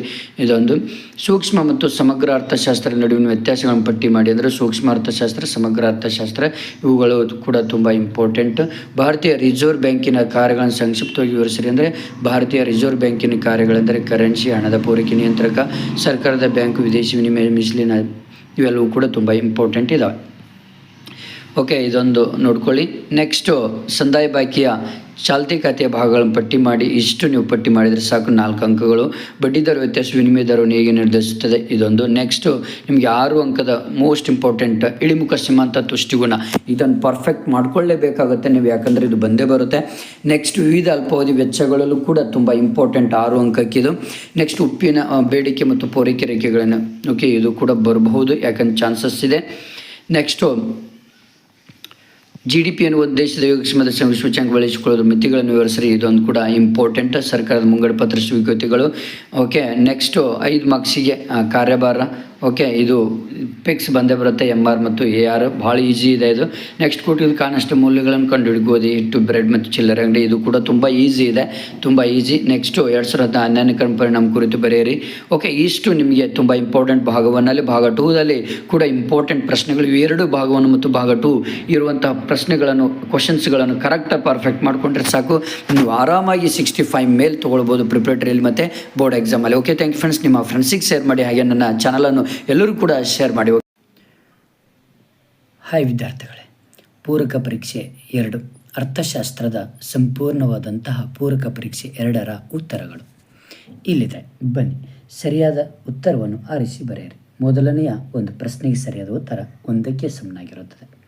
ಎರಡನೇದು Q = ಆ್ಯಂಡ್ ನೆಕ್ಸ್ಟ್ 3 ಪರಿಪೂರ್ಣ ಪೈಪೋಟಿ ಮಾರುಕಟ್ಟೆಯಲ್ಲಿ ಉದ್ಯಮಿಗಳು ಬೆಲೆ ಪಡೆಯುವರು. ಭಾರತದಲ್ಲಿ GDPಯನ್ನು ವರದಿ ಮಾಡುವ ಸಂಸ್ಥೆ CSO, ಸೆಂಟ್ರಲ್ ಸ್ಟ್ಯಾಟಿಸ್ಟಿಕಲ್ ಆಫೀಸ್. ಒಂದು ದೇಶದ ಕರೆನ್ಸಿಯ ಬೆಲೆಯನ್ನು ಇನ್ನೊಂದು ದೇಶದ ಕರೆನ್ಸಿಯಲ್ಲಿ ವ್ಯಕ್ತಪಡಿಸುವುದನ್ನು ಹೀಗೆಂದು ಕರೆಯಲಾಗುತ್ತದೆ: ವಿದೇಶಿ ವಿನಿಮಯ ದರ. ನೆಕ್ಸ್ಟ್ ಖಾಲಿ ಬಿಟ್ಟ ಸ್ಥಳಗಳನ್ನು ಭರ್ತಿ ಮಾಡಿ. ಕೇಂದ್ರೀಯ ಯೋಜಿತ ಆರ್ಥಿಕತೆಯಲ್ಲಿ ಎಲ್ಲ ಪ್ರಮುಖ ನಿರ್ಧಾರಗಳನ್ನು ಸರ್ಕಾರ ತೆಗೆದುಕೊಳ್ಳುತ್ತೆ. ನೆಕ್ಸ್ಟು 7ನೇ ಪ್ರಶ್ನೆಗೆ ಸರಿಯಾದ ಉತ್ತರ ಕನಿಷ್ಠ, 8ನೇ ಪ್ರಶ್ನೆಗೆ ಸರಿಯಾದ ಉತ್ತರ ಘಟಕ, 9ನೇ ಪ್ರಶ್ನೆಗೆ ಸರಿಯಾದ ಉತ್ತರ ಸಂಕುಚಿತ ಹಣ, 10ನೇ ಪ್ರಶ್ನೆಗೆ ಸರಿಯಾದ ಉತ್ತರ ಒಟ್ಟು ತೆರಿಗೆಗಳು. ಹೊಂದಿಸಿ ಬರೆಯಿರಿ. ಸರಳ ಬೇಡಿಕೆ ರೇಖೆ and MRTR and Q and ಮರುಖರೀದಿ ಒಪ್ಪಂದ ರೆಫೋ, ಉಳಿತಾಯ Y-C, ಹೂಡಿಕೆ ಬಂಡವಾಳ ಖಾತೆ. ನೆಕ್ಸ್ಟ್ ಒಂದು ವಾಕ್ಯದಲ್ಲಿ ಉತ್ತರಿಸಿ ಅಂತ ಇದಕ್ಕೆ ಫಸ್ಟ್ ಕ್ವಶನ್ಗೆ ಸರಿಯಾದ ಉತ್ತರ ME = TUN-1. ಇದು ಸರಿಯಾದ ಉತ್ತರ. ಪೂರೈಕೆ ಒಂದು ನಿರ್ದಿಷ್ಟ ಬೆಲೆಯಲ್ಲಿ ಮತ್ತು ನಿರ್ದಿಷ್ಟ ಸಮಯದಲ್ಲಿ ಉತ್ಪಾದಕರು ಮಾರುಕಟ್ಟೆಗೆ ಮಾರಾಟ ಮಾಡುತ್ತಿರುವ ಸರಕುಗಳ ಪ್ರಮಾಣವಾಗಿರುತ್ತದೆ. 14ನೇ ಪ್ರಶ್ನೆ ಸರಿಯಾದ ಉತ್ತರ ರಫ್ತು. ನೆಕ್ಸ್ಟ್ CPI ವಿಸ್ತರಿಸಿ, ಅಂದರೆ ಕನ್ಸ್ಯೂಮರ್ ಪ್ರೈಸ್ ಇಂಡೆಕ್ಸ್ ಅಂತ ಹೇಳ್ಬೋದು. ಕೊರತೆಯ ಬೇಡಿಕೆ ಸಮತೋಲನ ಮಟ್ಟದಲ್ಲಿ ಲಭ್ಯವಿರುವ ಪೂರೈಕೆಗಿಂತ ಒಟ್ಟು ಬೇಡಿಕೆ ಕಡಿಮೆ ಇದ್ದರೆ ಅದನ್ನು ಕೊರತೆಯ ಬೇಡಿಕೆ ಎಂದು ನಾವು ಕರಿತೇವೆ. ಓಕೆನಾ, ಇಷ್ಟು ಇಂಪಾರ್ಟೆಂಟ್. ನೆಕ್ಸ್ಟ್ B ಭಾಗ 2 ಅಂಕದ ಪ್ರಶ್ನೆಗಳಿದು.